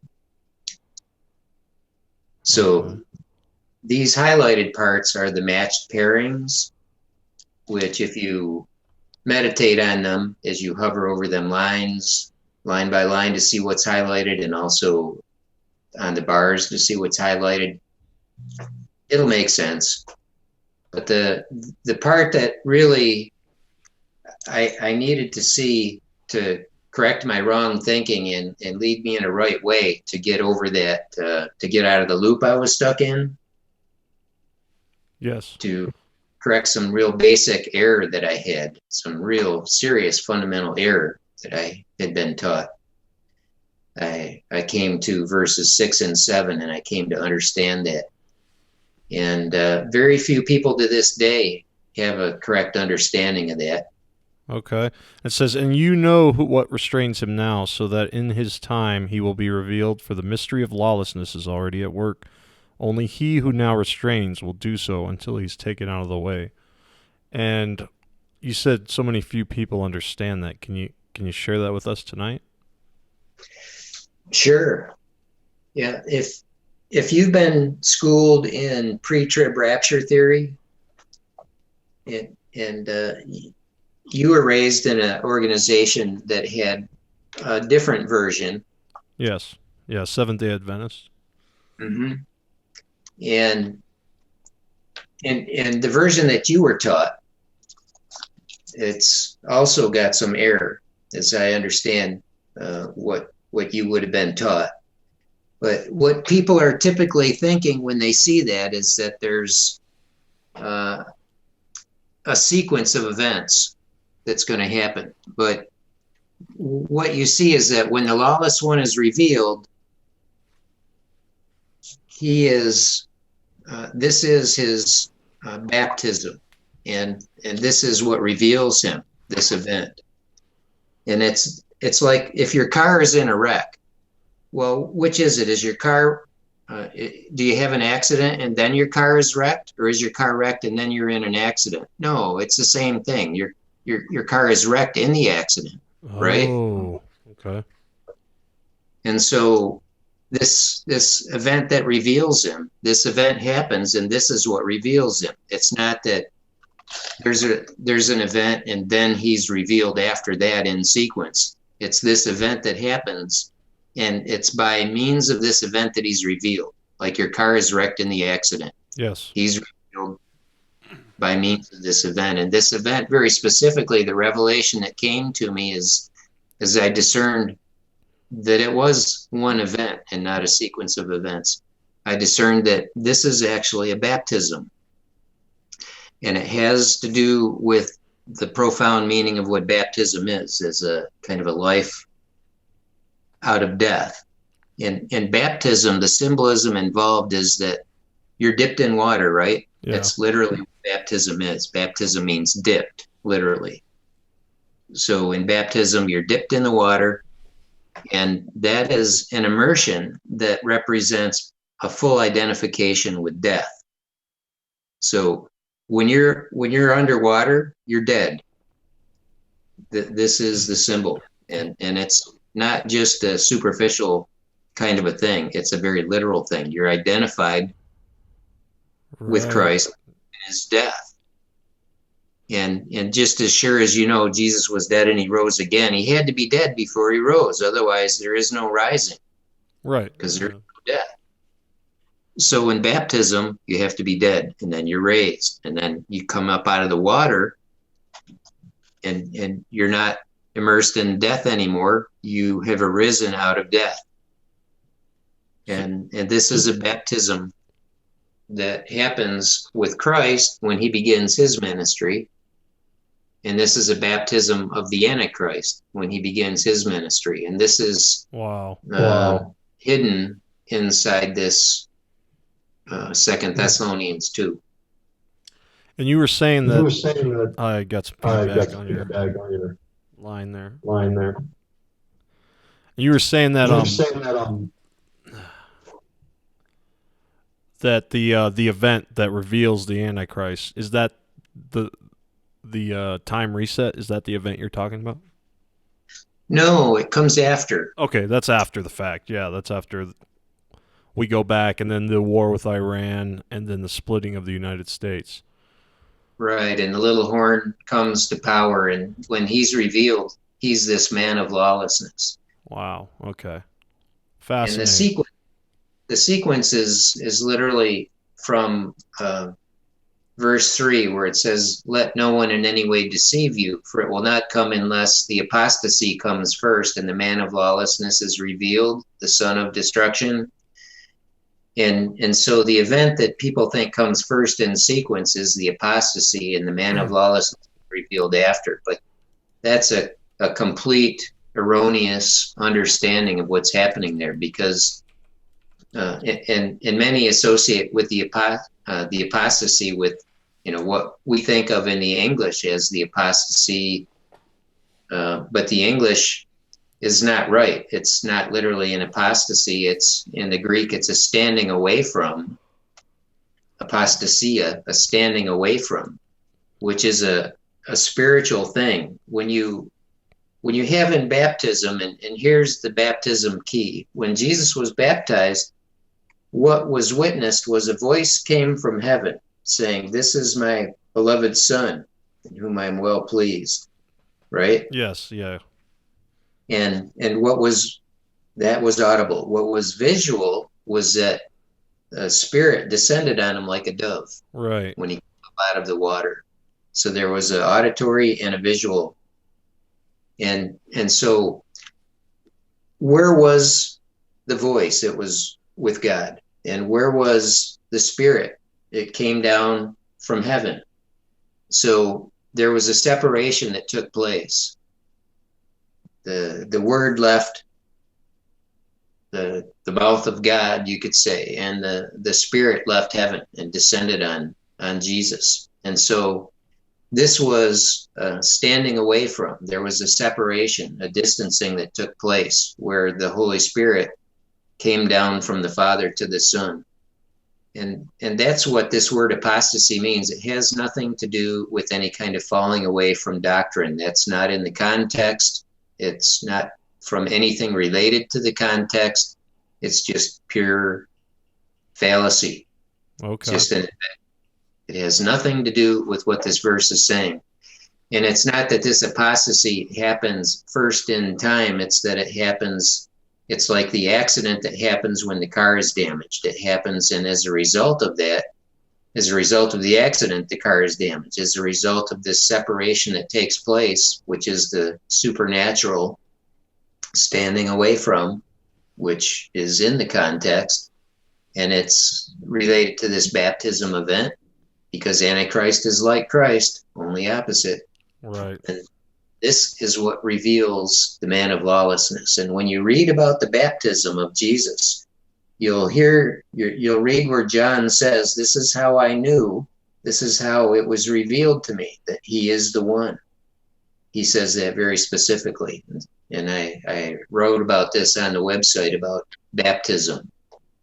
That is for revealing. That's the point of baptism. It's for the purpose of revealing. And when a person in the church has a baptism event, their baptism is a revealing of themselves. They're identifying themselves and coming out as a Christian. Wow. Baptism is a revealing event. And just like that is the Antichrist. And that's what 2 Thessalonians 2 is about. Yeah, and also in parts of the Bible we hear a lot about the end of time, the apocalypse, which could be translated as the unveiling.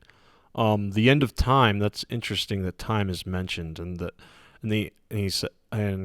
God says, "I am the Alpha and the Omega, the beginning and the end." but the end of time, do you think the Bible is talking about in Revelations, I would suppose, that is referencing the time reset that's coming? No, time won't end yet. Time has an appointed end. There's 7,000 years appointed for time. Okay, so that would come after. Okay.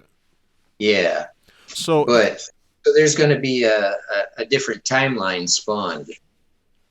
Okay, and I know you guys have a lot of specifics on this, a lot about, when it's coming, what year we're going to go back to, and you've had your own revelations in a way, but what are some of the scriptures you can show us that are some of the biggest evidence for yourselves and for others that this is going to be the case? Well, Aaron has his favorites and I have mine, and some of ours overlap. But Aaron, why don't you take an opportunity? Yeah, let's hear your favorite, Aaron, and then Bob can give me his favorite. I would love to pull these up. Well, I don't have a list prepared off the top of my head. In Genesis, it talks about Joseph having the repeating dreams there with the 7 years of plenty and the 7 years of famine. And one of the primary verse that really speaks so loudly to me, I believe, is in Jeremiah 31, where God's saying, if this fixed order departs before me, pretty much his promises fail and everything collapses. But he's making the assertion there that even though it may appear that the fixed order departs before him, it really won't. The best way I can kind of describe it is, I don't know if you have any card players in the audience, but I used to play poker, and I think of the move here that the devil's done by driving time off the rails is kind of a king high flush, and he thinks he's won the game, but sovereign God's been slow playing the royal flush, and right as Satan throws down his cards and is getting ready to take the pot and all the winnings, God throws down the royal flush and says, not so fast. And so this fixed order, even though everything seems skewed, it really isn't going to depart. It's going to be rectified, and it's all part of God's sovereign plan to maximize salvation. So that's one that really speaks very, very loudly and strongly to me as what's going on and what we're seeing around us now with time being temporarily skewed. Definitely. And just a little off topic here, there's some presidents, when they take their oath for the presidency, they like to have the Bible open to their favorite verse. What is your favorite verse? Is that your favorite verse there? What's your favorite verse from the Bible, Aaron? Right now, it's cyclical. Right now, I'd have to say my favorite verse is probably found in Ephesians right now, Ephesians 6:10-13. Finally, be strong in the Lord and in the strength of his might. Put on the whole armor of God, that you may be able to stand against the schemes of the devil. For we do not wrestle against flesh and blood, but against the rulers, against the authorities, against the cosmic powers over this present darkness, against the spiritual forces of evil in the heavenly places. Therefore, take up the whole armor of God, that you may be able to withstand in the evil day, and having done all, to stand firm. That's one of my favorites right now. That is a great one. Yes. A period of real warfare and conflict. And the two others that are really very speaking strongly to me now are share in suffering as a good soldier of Christ Jesus. That's 2 Timothy 2:3. Then I'll read you the last one in 2 Corinthians 10:3-6. For though we walk in the flesh, we are not waging war according to the flesh. For the weapons of our warfare are not of the flesh, but have divine power to destroy strongholds. We destroy arguments and every lofty opinion raised against the knowledge of God, and take every thought captive to obey Christ, being ready to punish every disobedience when your obedience is complete. So those are my favorites right now. But like I said, it kind of cycles through.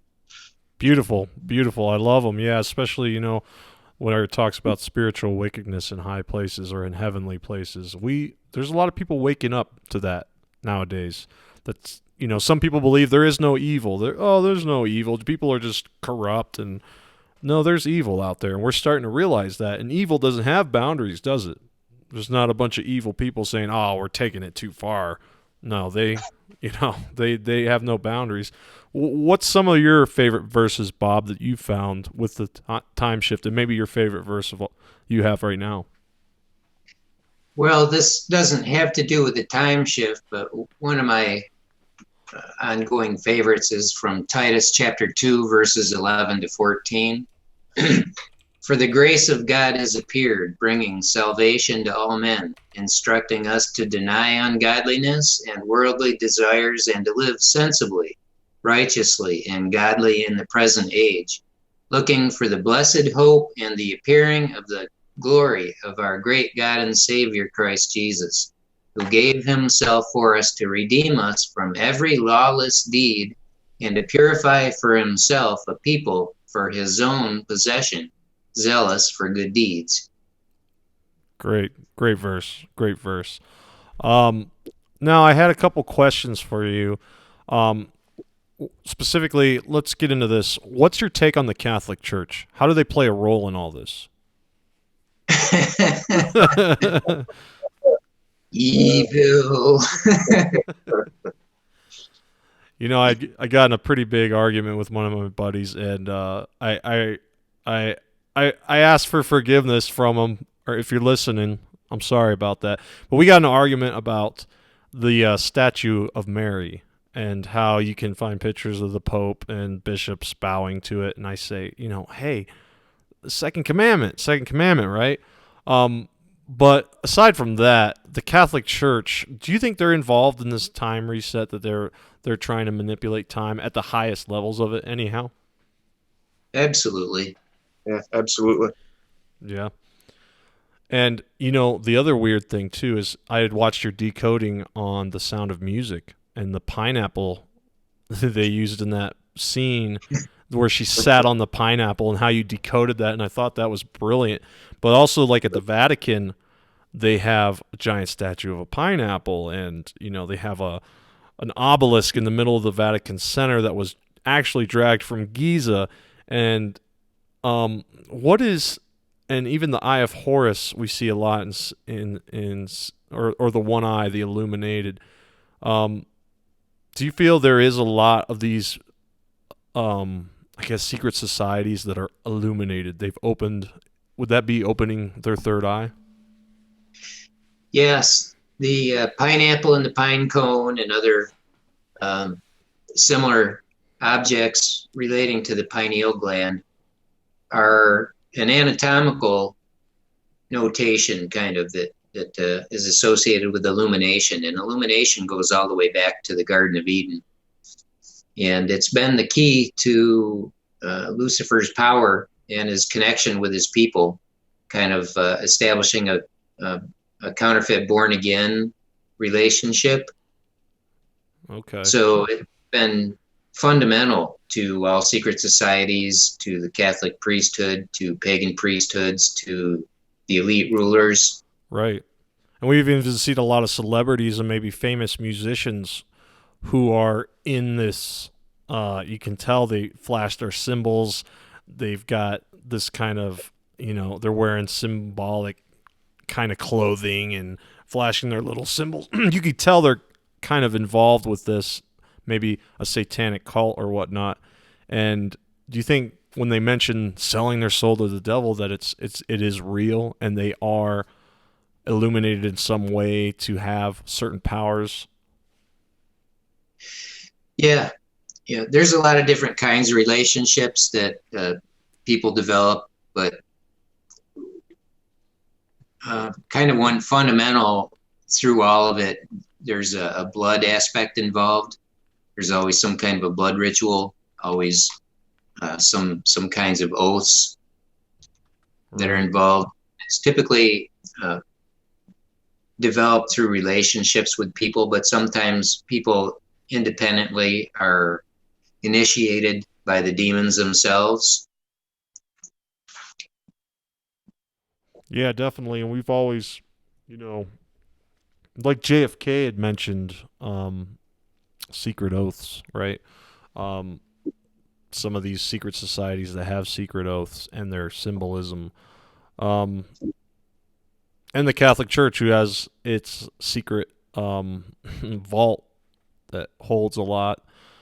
Like you'd mentioned in one of your videos, you don't hide a lamp under, you know, a cloth. You don't hide it under a bed. You don't hide it in a closet. You put it up on the highest point so that people can get to it.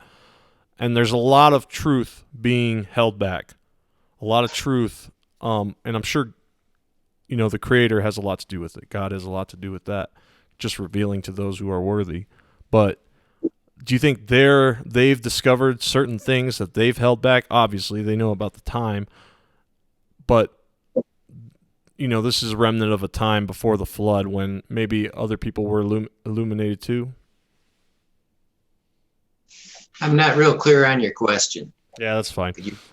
I kind of jabbed that one. Okay, I'm going to ask you another one. What is the real Sabbath day? Well, there's several contexts for the Sabbath day, but if you're talking about a day of the week, we understand it to be still the Friday evening, the end of the 6th day, at sunset, going on into the end of the 7th day at sunset. And that's still a valid pattern. Okay. Yeah, so, just mentioning earlier about the calendar changing, that's what I was wondering about the Sabbath, if it was still the same. We're going to take a short break real quick. I'm going to use the bathroom. Do you guys still have some time to keep talking? Yeah, I'm in. Okay. I'm in. Let's take a short little 5-minute break. We'll be right back. Everybody stay there. I'll be right back here in a second. Hey everybody, we are back. Yes, with Aaron and Bob from the Open Scroll. Taking a little break there. Hope you guys got your bathroom break in, maybe got another refreshment. I'm going to start off the question with one our moderator asked, and that is, why specifically 2012? Why is that the year we specifically are going to reset to? And either one of you can jump in. Aaron, would you like to start this one out? Well, the first thing that came to mind, like Bob was talking about, when we first knew that time was off the rails, we really didn't have an idea exactly how long it was going to be. But as the season progressed, the Lord was more and more generous with insight. And we ran across some scriptures as we were putting together some videos and working on other things. And one of them was in there in Genesis 41 and 42 with Joseph having his interpreting Pharaoh's dreams about the 7 fat cows being swallowed up by the 7 skinny cows, and 7 ripe ears of corn being swallowed up by 7 ugly thin ears of corn. And so we kind of got the idea of possible repeating 7s, which really spoke to me very strongly at first. And I mentioned it to Bob, and it was kind of something we put on the shelf, but it was something that kind of kept coming up in conversations. And then the Lord really started shining the light on that. And then Bob really got some insight on that sealed the deal. So I'll hand it off to you there, Bob, and you can share that.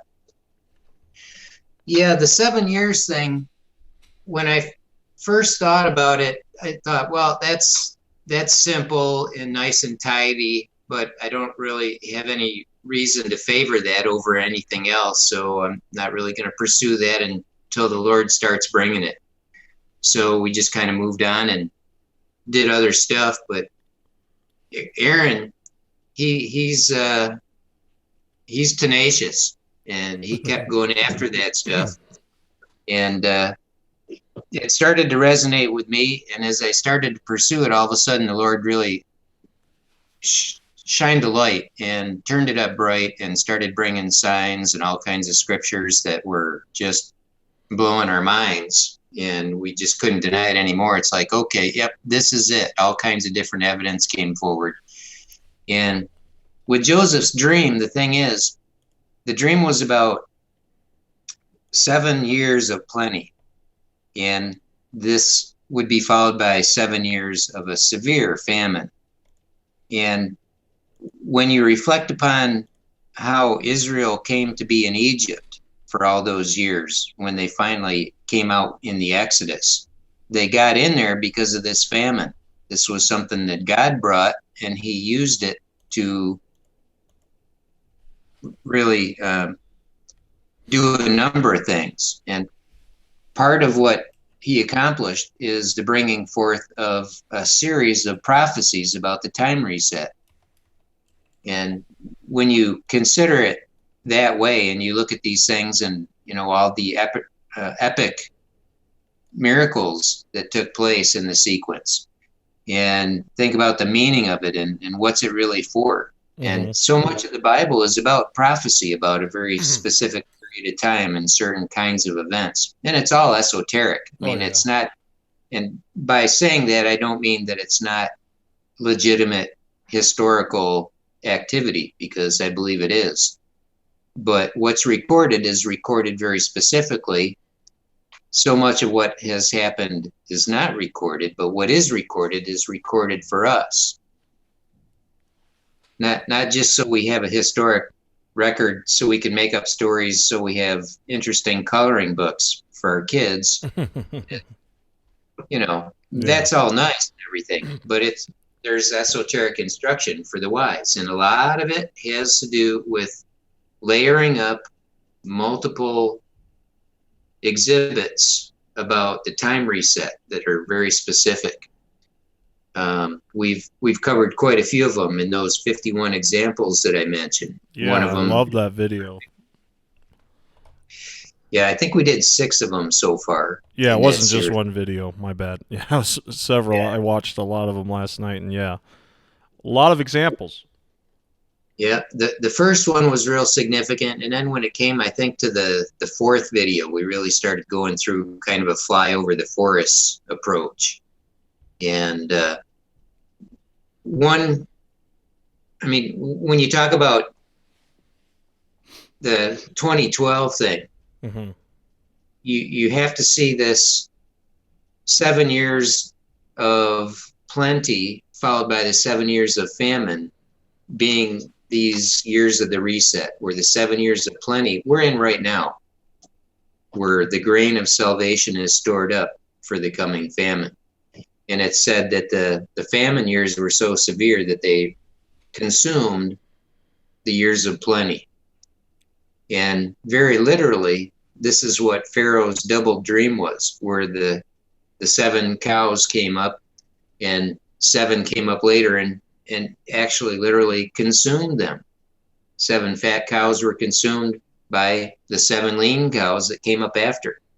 And then the same thing with the ears of corn. And so what does this mean, that they're literally consumed? Well, the former ones were no more.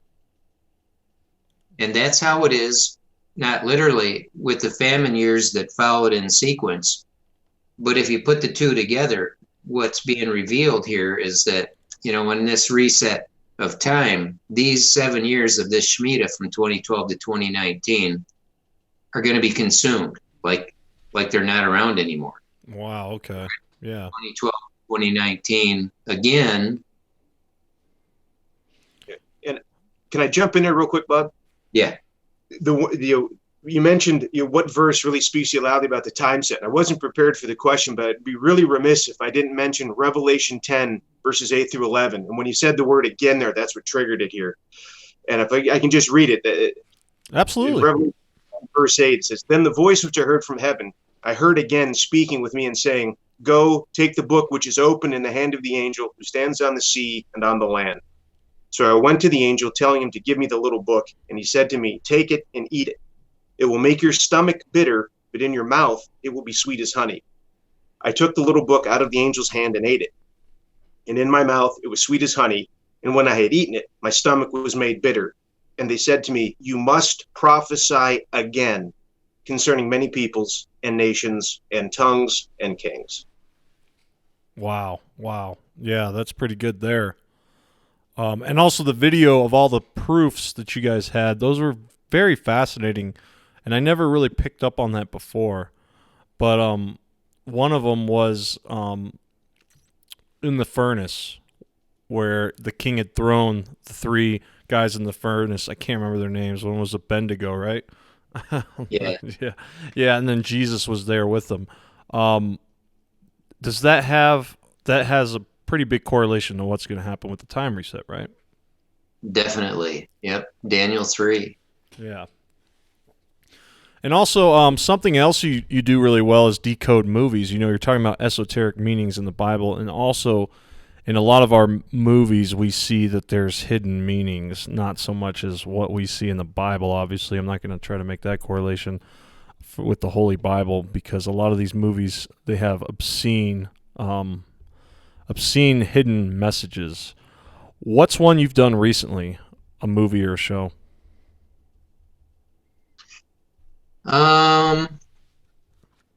We've made so many notes on things recently. You mean produced for the blog? Well, or the channel? I guess, I was just anything recent you've been doing, any recent movies that have come out. Let's Thor? see. Let's go. The Avengers, the latest Avengers one we gave some coverage to. Okay. What were some of the things you've seen in there that you decoded? Well, if you follow the Avengers series, they're doing a split finale on that. They're coming out with one in 2019. Very timely.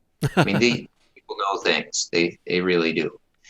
And the one that preceded it had Doctor Strange with one of the Infinity Stones in his amulet called the Eye of... I think it was Agamotto. Agamotto. And it was the Time Stone. So in the previous movie, in the one called Doctor Strange, he used this to save the world, basically. He used it to enter into a bargain with the demonic entity that was consuming worlds. And he locked it into a time loop. And by doing this, he leveraged that power over this being to save the earth. He made a bargain. And when in the Avengers movie, this other being was taking over all the Infinity Stones and then going to kill off half of all the life in the universe, he was needing to acquire that. And instead of protecting it, Doctor Strange let him have it. He gave him control of time. And it was already said in the movie that, whoever has control of time wins. You can't beat that. And really, that was what the Bible says. He who knows the end from the beginning. How are you going to beat that? Right. And so when you look at that, you really need to see that this play of what's really going on, that everything hinges on. Everything hinges on it. The spiritual war hinges on it. This was played up with kind of a little bit of an obfuscation, as is always typical in the movies. It's the devil's flip and spin, and he has to do this according. This is his job. He's got to do it, and it's our benefit that the Lord opens our eyes to see and understand what's going on. And so what he's showing us there is about our time reset and about the Lord's giving him the illusion, and we can say this openly, and he can't understand a thing about it. He's deluded. He's delusional. So, and the Lord hides from him things. So we're not afraid to just come out and say them. Okay. Definitely. The deceiver is deceived himself. And he's doomed, and he doesn't much like that, but there it is. So in this Avengers movie, Doctor Strange has the control of time, and he gives the stone over to the enemy. And you think, well, that's how is that going to play out? Yeah. But here's the deal. God has given the adversary the control, a degree of control over time and space for a season to accomplish his own purposes, because he is sovereign. He does know the end from the beginning. Satan, the devil, he's a created being. He is a servant construct in a sense. God made him knowing the end from the beginning. And so God is using him in a sense, not as a pawn, but as a player and an agent in accomplishing his own great purposes. And he will manifest his glory and love through all this because he's playing the long game. Yeah. But in this movie, Thor, or the Avenger, what happens is that, even all these gods die in there because of this. And you think, oh, how can this be recovered from? The enemy's got the time stone and all this other stuff. But here's the key. Dr. Strange, while he had possession of the time stone, he looked through what he called all the potential outcomes. And he gave the exact number of the potential outcomes, and he found that all of them resulted in a failure, a loss of the war, except for one. There was one outcome, and he knew the exact strategy to play in order to win the victory. And it, of course, would come at great cost. Okay. But part of that strategy, it was a strategic maneuver to give the time stone, and he actually traded it for Tony Stark's life, who was Iron Man. That was part of the play. He did it as a sacrifice to save Tony's life, and so he gave the enemy the time stone. And you think, well, that sure ensures his defeat, but this is the one strategy that he foresaw, knowing the end from the beginning, because that's what he used the ability, well, he had the time stone to do. Wow. To ascertain the end from the beginning. And so this is the flip and spin of the movies, where the devil is actually showing you, because God requires it, they're showing us the whole play. And so this is why, time has gone skewed, and God has seen this from the beginning. It's imprinted in the Bible over and over and over again. It's just hidden in there. Yeah. But things in the Bible are not hidden to be hidden forever. They're hidden to be revealed in their time. Absolutely. And I was going to mention that this whole political situation right now with Trump, it seems like a lot of times people say, man, he must be able to see the future. And then there's this character we have, QAnon, anonymous person online, saying future proves past. And a lot of they have this clock they've built, and they can go, and like the other day when Ruth Bader Ginsburg, the judge, fell down, they used this clock to go back and show that they had already predicted that. And a lot of these things that are weird with time. What do you think? Either one of you can answer this, but what do you think Trump plays in this? Well, just like with the current Pope, the Lord knew about all these people. He knew what would be going down now, and he's still sovereign. He still oversees everything. So there's nothing that's going on now that hasn't been foreseen. It's not right. It's not a shock, not stunning. Trump's role, not a surprise. Current Pope, Soros, Hillary Clinton, all the players, they all have a role to play. And when time is reset, there's players who were set in place in 2012, where everything that needs to play out is going to play out right on time.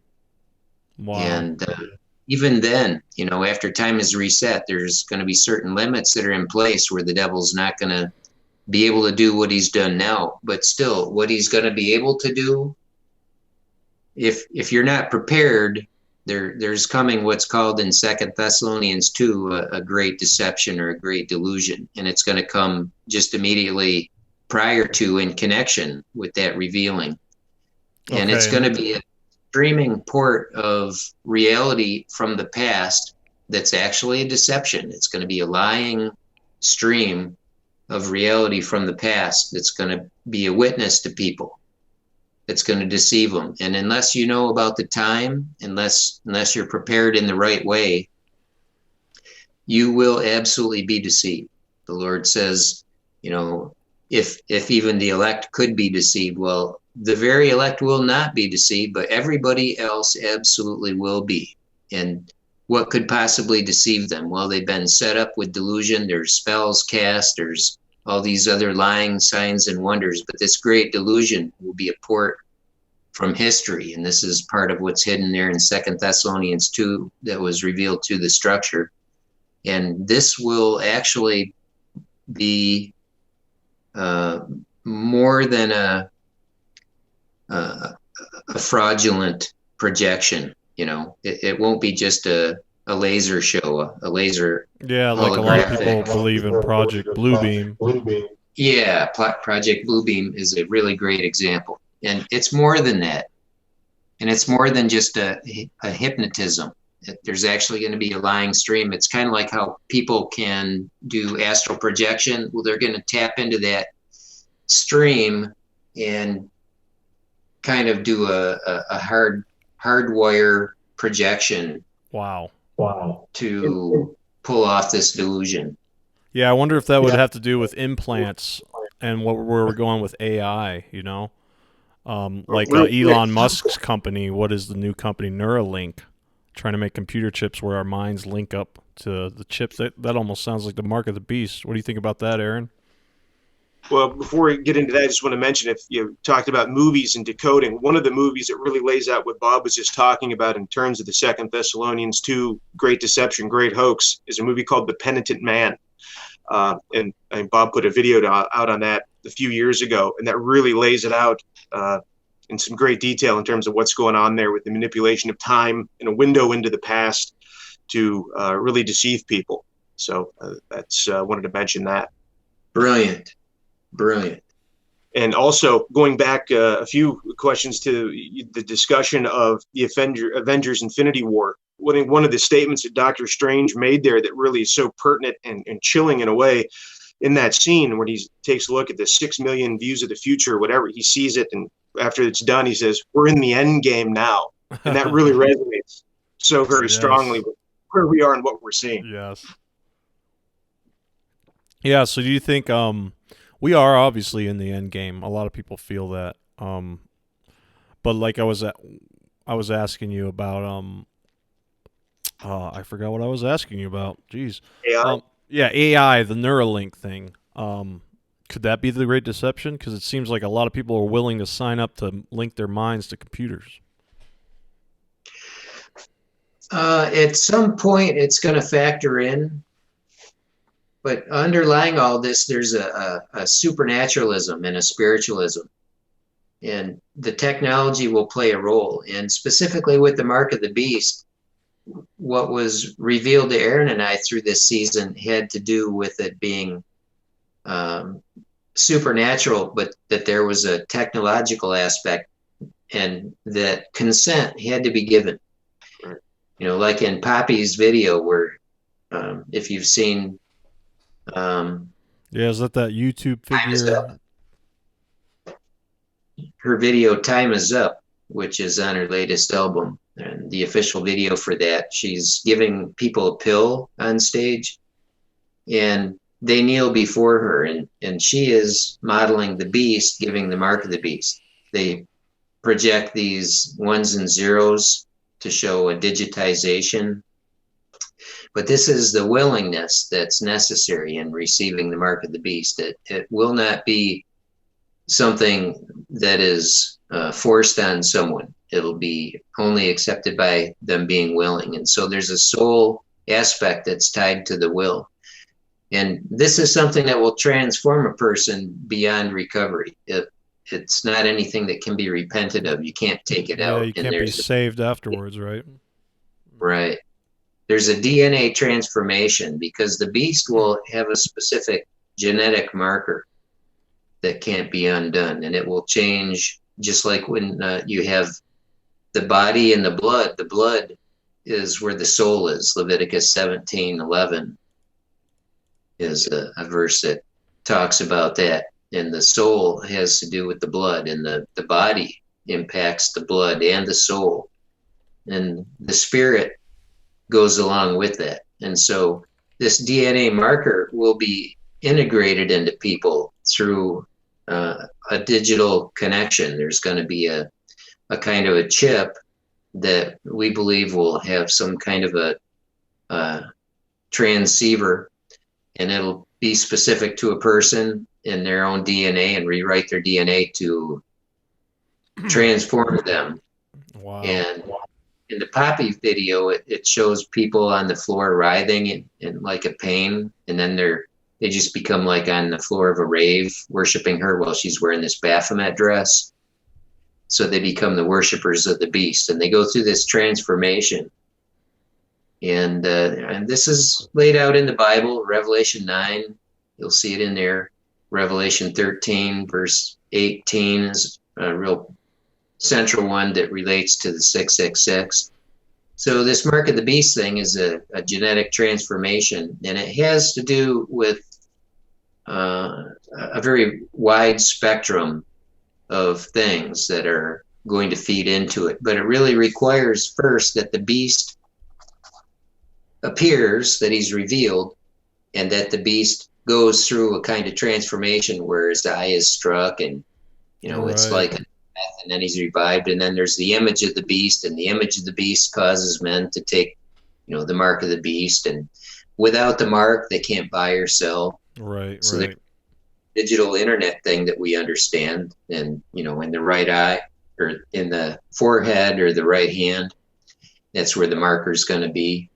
And so the technology of it is not really so significant as realizing that these are things that are certainly plausible in our reality with the technology that we already have. Yes. Even that we had back in 2012, quite plausible.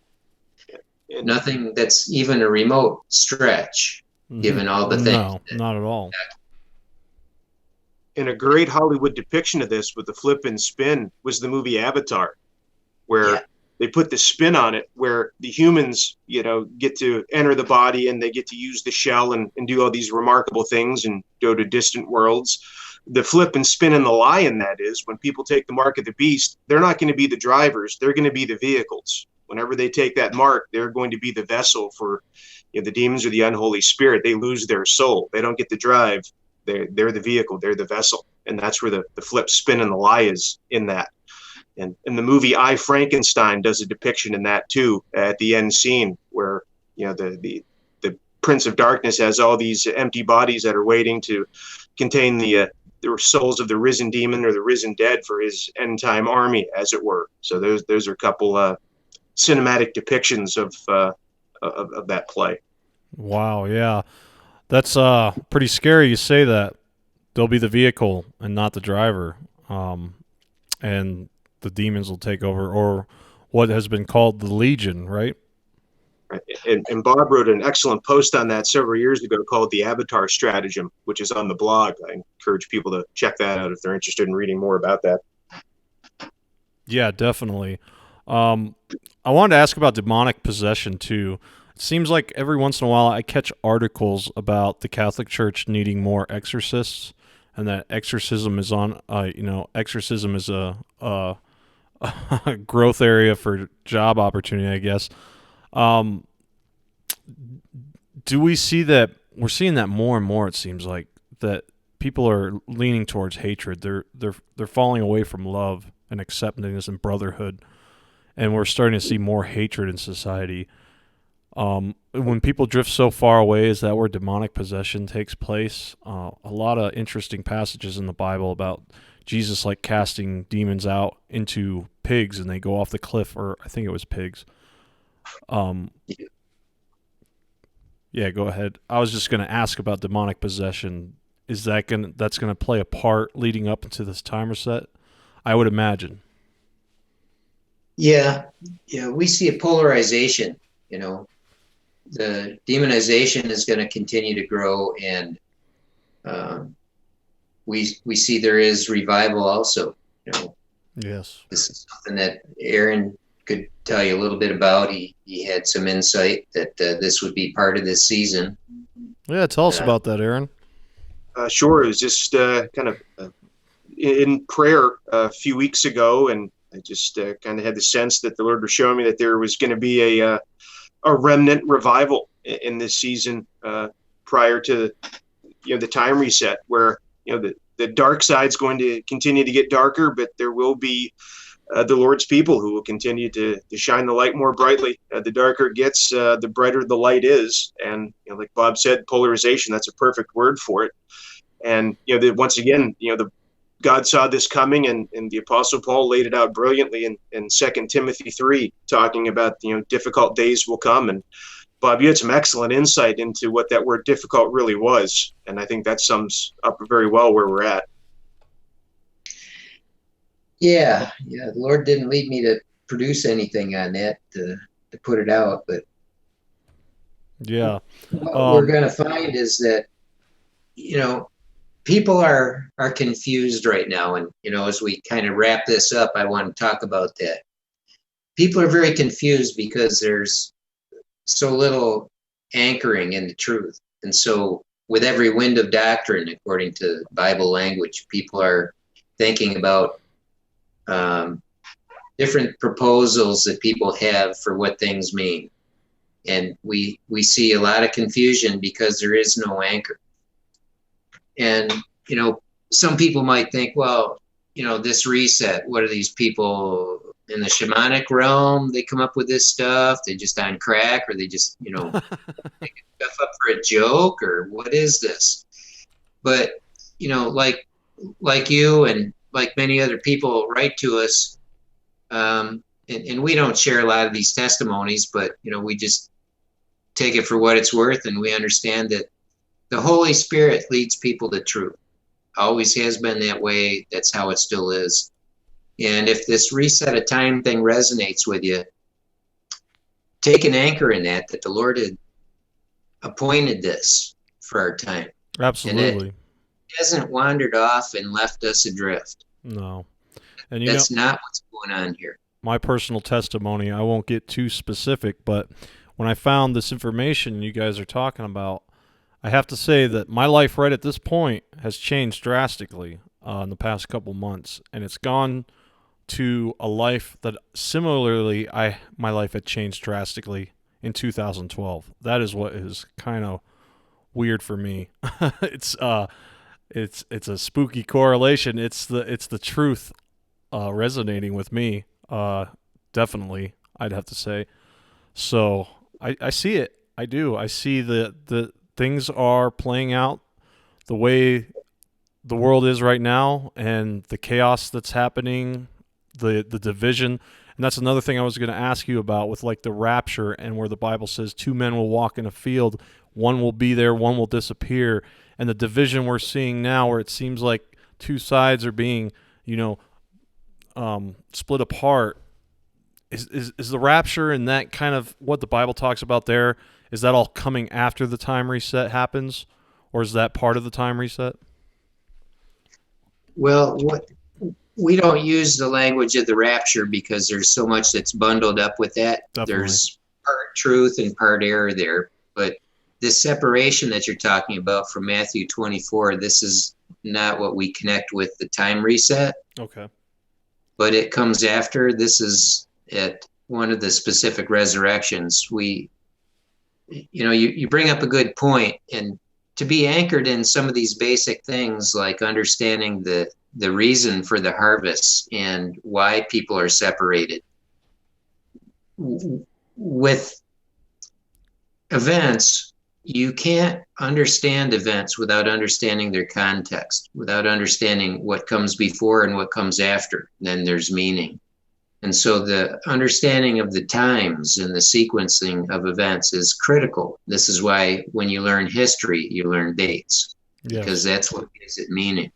And it's exactly the same with the future. And we've been taught so much really nonsense because there's been a disconnection from a legitimate sequencing. So I just want to encourage people, if this resonates with you, get grounded in the things that we've already written on the open scroll as far as this document that Aaron referenced earlier. We've got videos and MP3s of this, but it's about when cometh that thief in the night, and it's where we laid out these 4 pieces of the puzzle that is the chronology of the last days. This is what I describe in the videos. This first one that came out in beginning of August 2018 is a really good place to start. But if that resonates with you, follow up on those things that we point to. You know, we find people are so distracted because they get kind of frantic. You know, they get kind of freaked out and they get frantic, and they think, oh, well, maybe there's something here, and then they're flipping over to something else and something else and something else, like they're like they have no attention span. And this is part of the design for this age, to strip away people's family relationships, their attention span, to disable their ability to do critical thinking and to be grounded. Yes. And it's critical in this season, because if you're just going to fritter away your time, well, you've been robbed. We legitimately have a great opportunity right now. So I just encourage you to get with a community of people who are going to bring you in a direction of getting grounded in the reality and the truth, and put away those things that will take you from it. And just very simply, that's oftentimes where we have to start. We have to start with just some real simple, basic decisions. And so, my prayers, I will be reflecting on this conversation that we've been able to have. Yes. And thank you so much for coming on, man. Get grounded and to make those simple decisions that lead you to focusing on those things that are truly important, that are going to endure, and to leave off those things that are going to rob you of this precious time. Definitely. Martin Rogers from the chat asks, what does he mean by our separation? And I imagine you mean just the separation of from each other. It seems like that's happened a lot recently also, is that the political landscape has separated mother from daughter, son from father, families from families, cousins from cousins, and that's an interesting correlation to what Jesus said he was really here for. Mm-hmm. All right, well, it's getting pretty late, I imagine, for both of you, so we're going to go ahead and cut it here. But I want to thank you both so much for coming on the show. Bob and Aaron, you guys are intelligent people. You're well-spoken, and you've done your research, and I am so grateful to have you on the show, and I hope in the future we can do another one leading up to this event. If there's people in the listening part of the audience and they want to ask you something specifically they couldn't ask you tonight, how can they get a hold of you both? Well, we've got Gmail addresses, and you'll find them on the blog in the sidebar. So just go to the Open Scroll blog and look in the sidebar, and you'll see our email addresses there. Great. So contact us directly. We're at the Open Scroll, and we've got our Open Scroll YouTube channel. Yeah, the Open Scroll. We'll put those links down in the description, too, for all you guys. You got to check out their videos, man. I watched probably 4 hours of your videos last night. It's great stuff. Loving it. Keep up the good work, guys. I just want to say before we go, sure. Yeah, the people who are struggling out there, I know the difficult times and their struggles, just don't give up. Keep hanging in there. The Lord will see us through this, and just don't quit. Don't give up. Keep hanging in there. This won't last forever. The fix is coming. Great message, man. Hey, God bless you both. Thank you for coming on the show. I hope in the future we can talk more and share more revelations with us. Well, I look forward to that. Thanks for the opportunity to have this conversation and for inviting us on tonight. We're hopeful about the last time, and I'm glad we got to reschedule, and I think now was the perfect time for it. So it really worked out well. Well, what's fascinating is last time we were supposed to talk, we had a family tragedy that we had to take care of, and it changed. But now you're on episode 11, and today is 11/11. I don't know what that means. I didn't plan that either. So the time stuff going on there, huh? And we had scheduled for 9 o'clock originally, which was a 9/11. Oh my gosh. Great. Yeah. All right. Well, I'll let you both go. Bob and Aaron from the openscroll.com. Thank you so much, guys, for coming on the show and sharing your knowledge. You're welcome. And thank you, Richard. Thank you. Bye-bye. All right. Have a good night. Bye-bye. That was Bob and Aaron from the openscroll.com. I'm going to go ahead and take one of your guys' phone calls. If somebody wants to call in and talk to me, tonight is the night. Do you want to talk? Do you want to talk to Resonance Rich? Come on now. It's the Hidden Path Podcast. We can call it. You can call in and talk to me about anything in particular, something you believe in, maybe commenting on the show that just happened, that's fine. The number's on the screen, 818-659-0055. Give me a call. I'm a friendly person. I want to listen to what you have to say, okay? Let's try to get a caller on here and answer some questions. I'm loving you guys in the chat right now. You got some interesting ideas going on. Give me a call, 818-659-0055. Give me a call. Let's talk, my friends. Let's talk.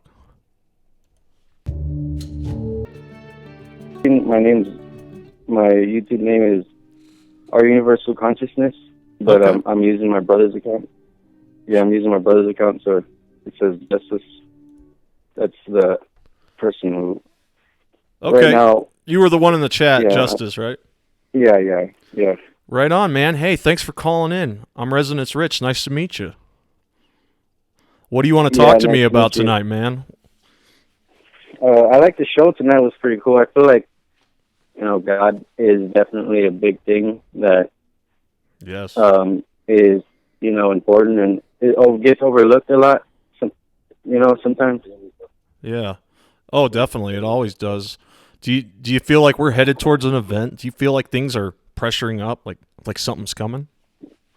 Yeah, for sure. I definitely. Hold on. Wait. What? No, that's fine. No, yeah, I definitely feel. Yeah, like something. I felt it more in 2012. I felt it more when it was happening then. Like anxious for something to happen. Right. And when it happened, I wasn't even aware of it. But yeah, I do have dreams, and I do feel like there is, like y'all said, this thing that's happening with technology and people, like their mindsets, they're just becoming polarized. You either believe this or that. Oh yeah, And definitely. it's true. It's true that with stuff nowadays, the laws that are being passed, nowadays, now back then. Okay, I'm sorry for getting to. No, man, this is what we're for. What we're here for. Everybody loves hearing this. Tell me about it.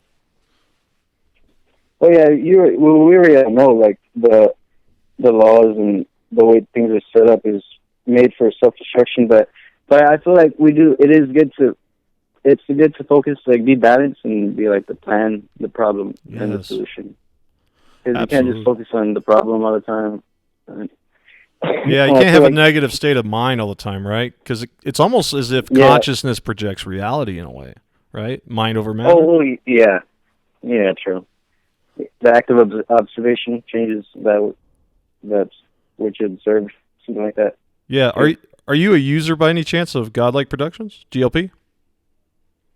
What is that? Oh, it's a website, godlikeproductions.com. I wasn't sure if you were from there. We got a lot of our audience comes from there. No?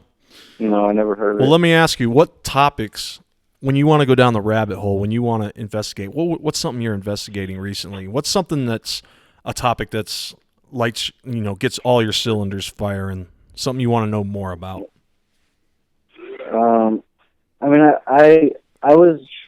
I feel like I've been really wanting to. I like what you're doing right now, which is talking to people. You're coming together and talking and communicating with the community.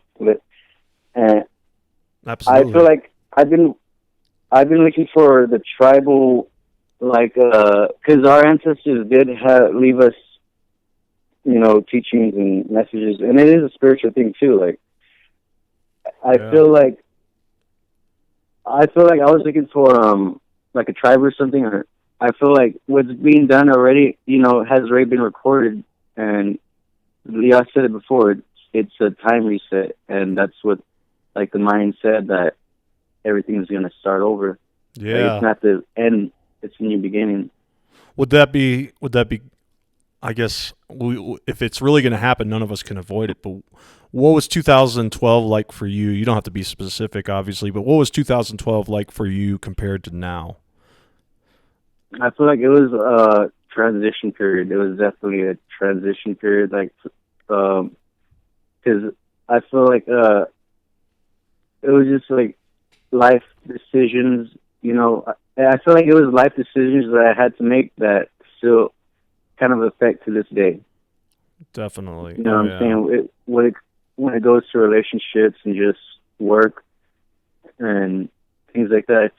I feel like even, yeah, that's it. I feel like even now, that's what I was going to say, even right now, I feel like it's a big time, like you said, that we need to do something, because if not, we're just wasting our time. You know, like, we're getting robbed of time.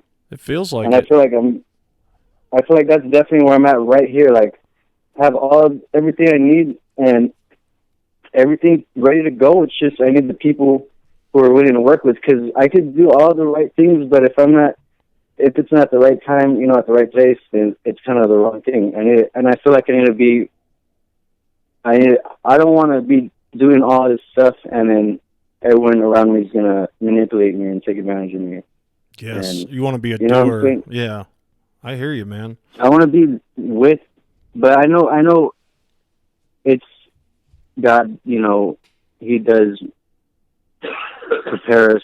And, dude, there's things I thought of, and he gave me the opportunity to do them, and I was just scared because of the responsibility, and I was just like, okay, I can't do it.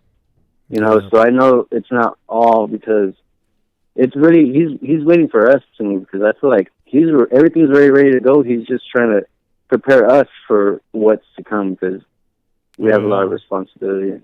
Well, yeah, it's like Jesus said, you know, I can show you the door, you have to be the one to walk through it, or something similar. Maybe that's also in the Matrix, I guess, but a lot of us are shown the door. It takes a lot of courage to walk through it, you know. A lot of people just want to, you know, be consumers, right?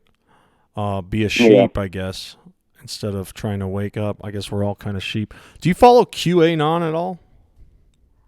QAnon, never heard of it. Okay. Just wondered. Yeah. What other kind of conspiracies are you into? Are you into conspiracies in general? Have you heard anything strange that I might have not heard of? I mean, the whole brainstorm and Yanni versus Laura thing, that's kind of weird. I was kind of wondering what the hell that's about still. Brainstorm? What do you mean? It's, have you heard of it's a audio phenomenon with Yanni and Laura? I haven't. Yeah. Tell me about it. Well, there's two of them. There's one with Yanni and Laura, and then there's another one with Green Needle, and then you hear Brainstorm, either or. Oh, I think I seen something about that. Is that an audio file you play, and then you hear something and somebody else hears something else? Oh, yeah, man. yeah. I got to try this. Let's go look it up, and let's play it right now on the show. Yanni, or what was the other one? Laurel. Yanni or Laurel, yeah. Let's try it right now. I actually heard of this, but I haven't tried it, so let's go ahead and play it right now and see. Let me pull it up. Okay. I don't know if you'll be able to hear this, but we'll give it a shot here. Laurel. I'm hearing Laurel. Yeah, I hear Laurel as well. I wonder, you should ask how many people hear Laurel, because let's I feel hear. like that has to do. That was Laurel, straight up Laurel for me. Well, it was Laurel for you too? Yeah, it's always Laurel. My brother here is Yanni. Really? Does he? Yeah, and it's one's in a male voice and the other one's in a female voice. Also. Laurel. Yeah, when you say Yanni, it's in a female voice to hear it in a high pitch. Laurel. I mean, wow, that is crazy. Laurel. Yeah, I feel like that has to do with the black and blue dress too. You know how people are seeing the black and blue dress, white and gold. Okay, that's another thing I do not know of. Let's see, black or blue dress. Oh. That's back in 2012. That came out 2012. Oh, wow. What color is this dress? Except here, the context... I see blue. Yeah, it's black and blue, but a big majority of the population sees it white and gold. And there's like little phenomenons that are popping up like that, where people are experiencing two different things, and still they're finding some kind of logical. They're trying to find some logical explanation and be like, oh well.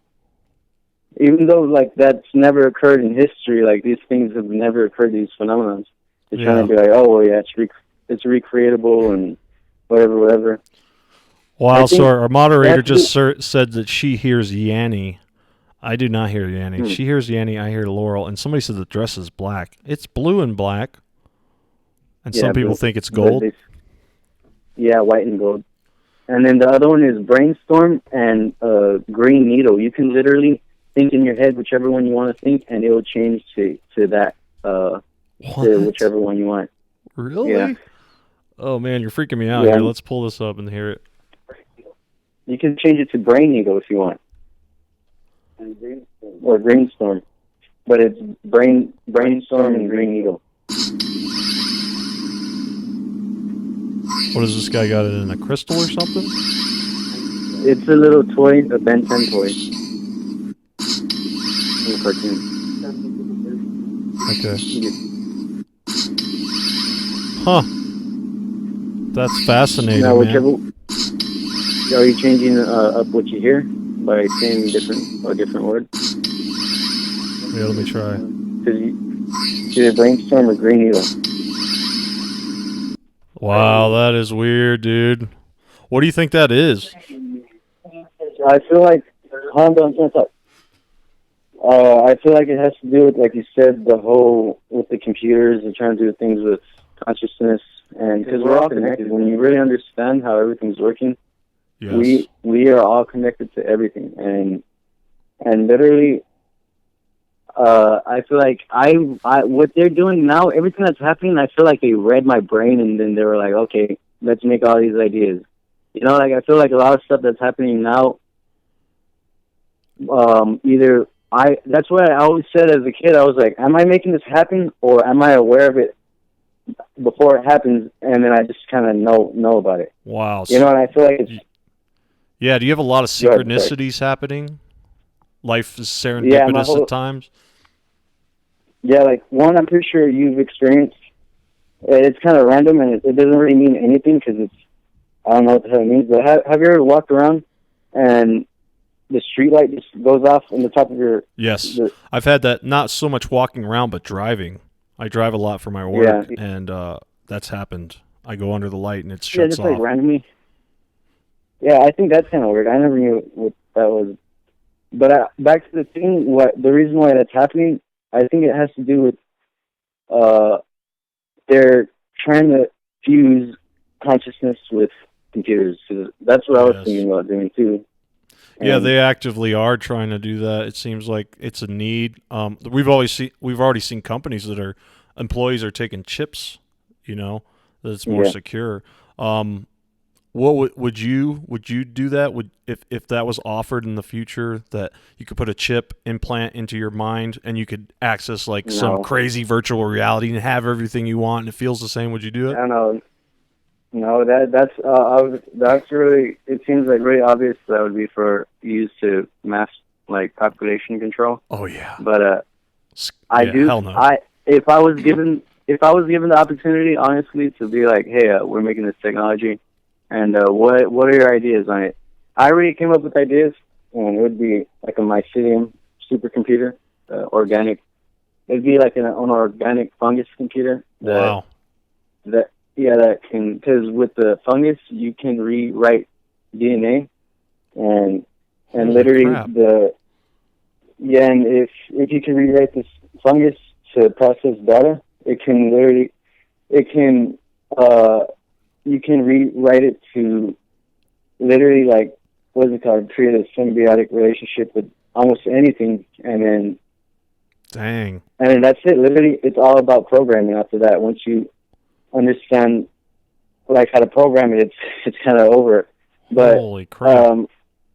Have you done this, or is this something you've studied into? No, it's just all, like, theoretical, like, things I thought of. Let me ask you something. Have you ever seen anything strange, like a UFO or an alien or anything paranormal? My brother, him and his girlfriend were walking from the back of our house. We kind of live on the outskirts of the city, of San Antonio. Okay. And she saw him and her saw a big ass spaceship. She started crying, and it just like... She started crying? It was that scary, huh? Yeah, well, it wasn't scary, but it was just, I guess it was shocking. It was really vivid, and he said it was like, big. Yeah, and she said she didn't like know what to believe after that. Holy crap! How big was it? Well, he wasn't even looking at it. He wasn't even looking at it, but from his peripheral, he saw like a big ass thing in the sky. Yeah. And then his girlfriend was like, "Babe, there's a thing, and then he just like shoot off into the sky. Holy. Yeah, right when they looked at it. How long ago was this? But no, how long ago? This was like 5 years ago, 6 years ago. Around 6 years ago. Yeah. Man, almost long enough for the time shift, right? I think it was 7 years we're going back. Yeah, 7 years. Do you ever control your dreams or fly around in your dreams? Oh, I've done it a few times, yeah. It's really hard to get a vivid dream going, But there's been times where I've been in a dream and I know it's a dream, so then I can control it. How about you? And then yeah, that's happened to me. I feel like right now, literally, we're in a dream. I feel like when we become lucid in our dreams, because I can't talk to a bit about when I'm talking to you unless you experience it, No, definitely. I understand. Okay, I mean, a lot of people when, believe that, like, they say, oh, we're in a simulation or whatever, but we could actually be in a dream, right? I mean, what's the difference between a dream and reality, right?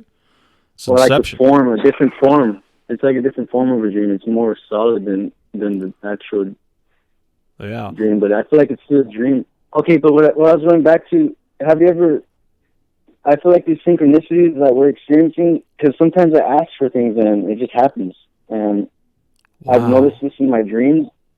Yeah, I'm pretty sure that happens with you too. Like, I feel like it's just God, like God answers your prayers kind of. Yes, well, a lot of people believe that what Jesus was really talking about was ask and you shall receive. If you have faith, you could have anything, achieve anything. And a lot of people believe that what he was trying to say was, if you actually believed it, you can manifest reality.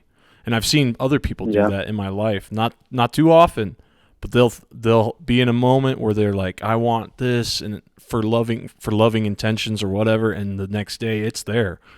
Not just popping up out of nowhere, but it's like right down the street at a garage sale or something cheap, and it's like, whoa, this is too weird. You just asked for this yesterday. Things like that. Have you? What kind of prayers have you had answered? Well, literally this, like y'all coming together.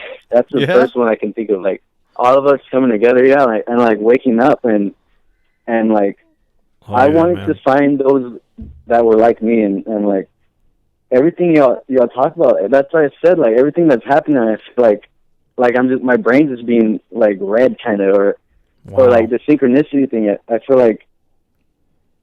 Yeah, man, I'm vibing with you totally, man. I mean, I'm resonating with you good, and that's why that we call it the hidden path, is because, we don't have a huge audience, but most of the people that tune in, they resonate. They feel, what we're talking about, that something's going on, that there is more to this than just, pay your taxes and your mortgage, go to work, get a good job. This place isn't what we've been told it is. There's something going on. I ask a lot of people that call in this question because a lot of people like to talk about Project Bluebeam. Do you know what that is? Yeah. Yeah, okay. Yeah, of course. So tomorrow, spaceships... sorry. So tomorrow, spaceships show up. They're everywhere, and aliens come down. They say, oh, we're your creators. We've been here for a long time. Planet Earth's dying. There's about to be a catastrophe. We need to get the hell out of here. Let's go get on the spaceship. Do you get on the spaceship, or do you stay? Yeah, no, I would. Yeah, I'll stay. I would run from them. I would not go in. Good job. Yes, that's the right answer. I think it is. That's just my opinion. Yeah.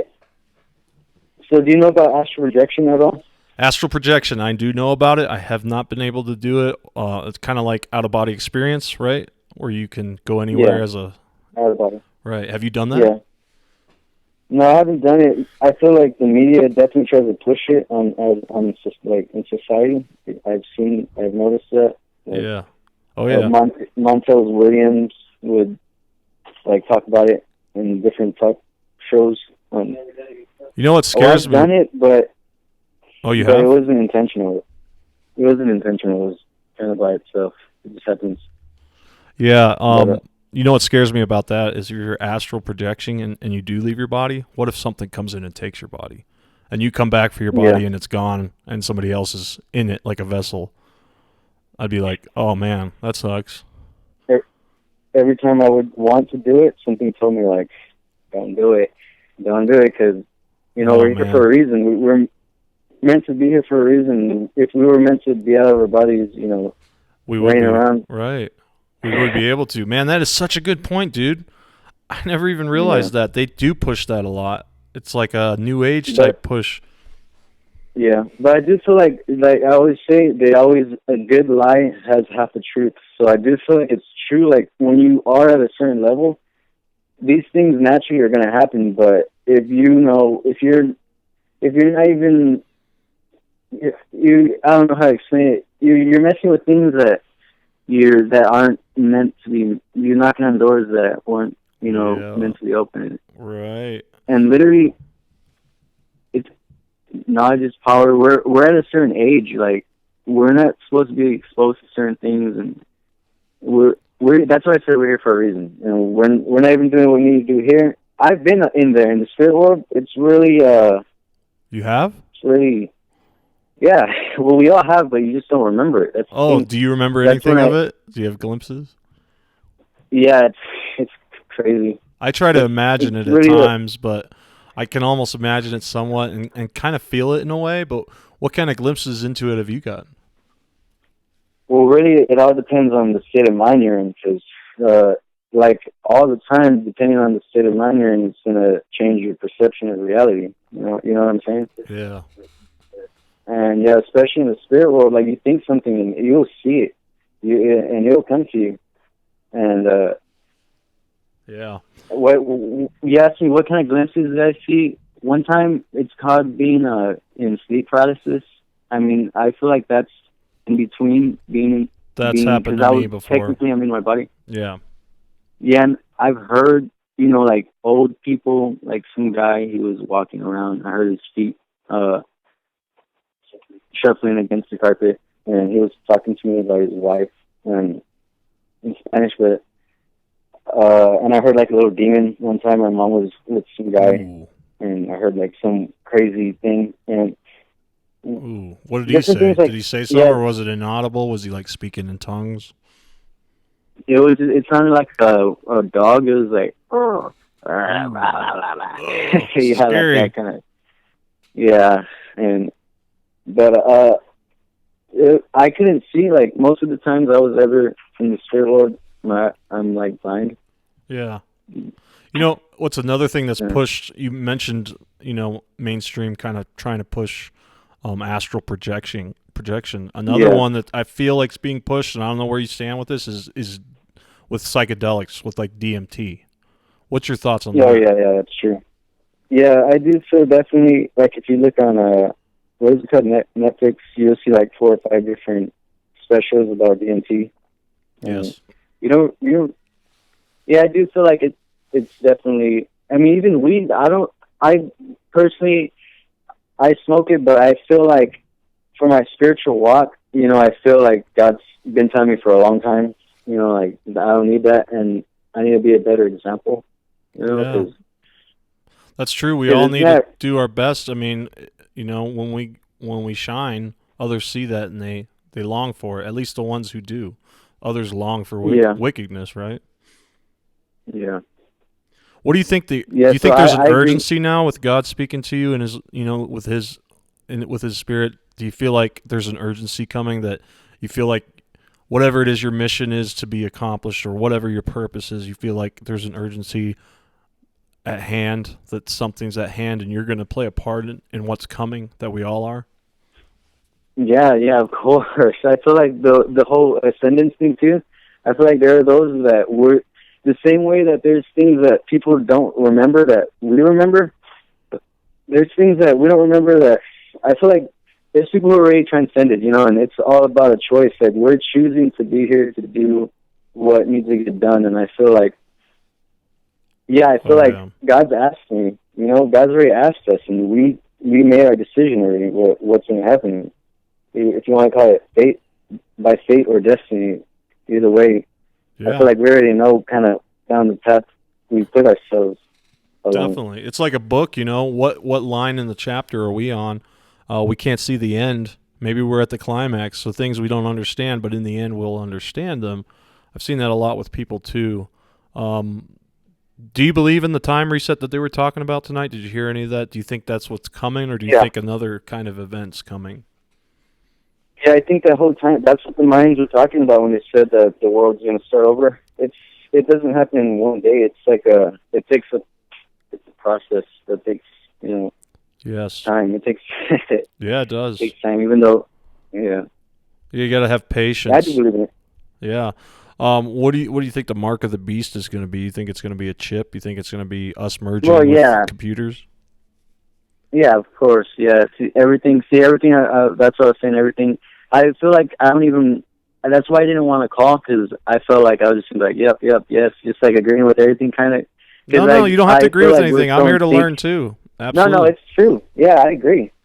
Yeah. I agree. But that's what I was saying. Have you heard of the Tao, the book of the way? The Tao? I have, yes. Yeah. That's some great stuff there, huh?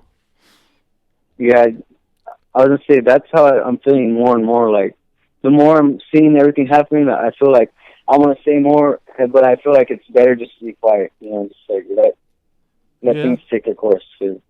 Yeah, that's definitely the case. I mean, I could go out and preach to people all day long about what I feel the truth is and whatnot, but some people it's just a waste of time, Sometimes it's just better to be quiet. But once we're amongst like-minded individuals like the ones we got in here listening and you and everybody, we can sort of converse and share our experience. Yeah, start coming up with some ideas. Oh, absolutely. Oh, sorry. What's interrupting you. Oh, no, you're fine. What's some of the ideas you have? Well, biblically, they said we're gonna have to go into the wilderness. Yes. And if it's true that all this stuff with the technology is just gonna, it is true, but depending on how fast, I'm getting at what I'm trying to get at is I want to have something ready for future generations that in the wilderness. Like, have you heard of Earthship homes? Earthship homes? No, I haven't. Tell me about that. It's just basically they build these houses off the grid. Okay. Like off the grid housing. Okay. Yeah, but they try to use local materials, like whatever's around. If they're like around a dump, they'll use like tires, a whole bunch of tires, and right. They try to use recyclable stuff mainly, so to get rid of like plastic from dumps and stuff. I've seen stuff like that in houses built out of I can't remember, some kind of trash. Yeah, stuff like that. Yeah, trash. Right. Is that what you want to do? You want to live off the grid? I want to, like I said, prepare a place in the wilderness for when the time comes. And well, man, let me know when you create it so I know where to bug out to when the time comes. Well, that's the thing. I feel like it's everything. It takes. We need to do things like in a certain way because we are being monitored. Like right at this moment, that we're being monitored. Everything is being said. So even if this were to be done, it has to be done in a certain way. And yes. And I feel like I see it happening. It's happening, but it just takes time, and we need to not to get ahead of ourselves. And follow the Spirit because I feel like the Holy Spirit is always talking to us. God's always trying to speak. Oh yeah, all the time, man. And I feel like, dude, I don't listen enough, but so that's why we're all seeking, man. We're all seeking. A lot of people. The one thing I noticed, and the one thing I mentioned to Bob earlier, is that I feel like a lot of people are seeking, and we live in the age of information. Man, you got information at your fingertips, but everybody is seeking something, the truth, right? Well, anyways, hey, Justice, thank you so much for calling in tonight, brother. I'm running out of time here. We're actually at the end of the hour. We went 3 hours, but man, dude, thank you for calling in, bro. You're an intelligent individual, cool. And you're a nice dude. Thanks. Keep doing your path, and hey, next time we do a show, I want you to call in again, all right?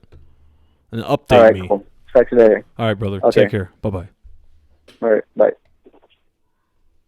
All right, that was our caller, guys. Justice. What a cool dude, man. So woke. We're going to cut it here. You've listened to the Hidden Path Podcast. Yes. Yes. Thank you so much for everybody for tuning in.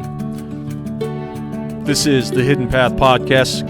Don't forget to go on over and check out godlikeproductions.com, our home and community forum.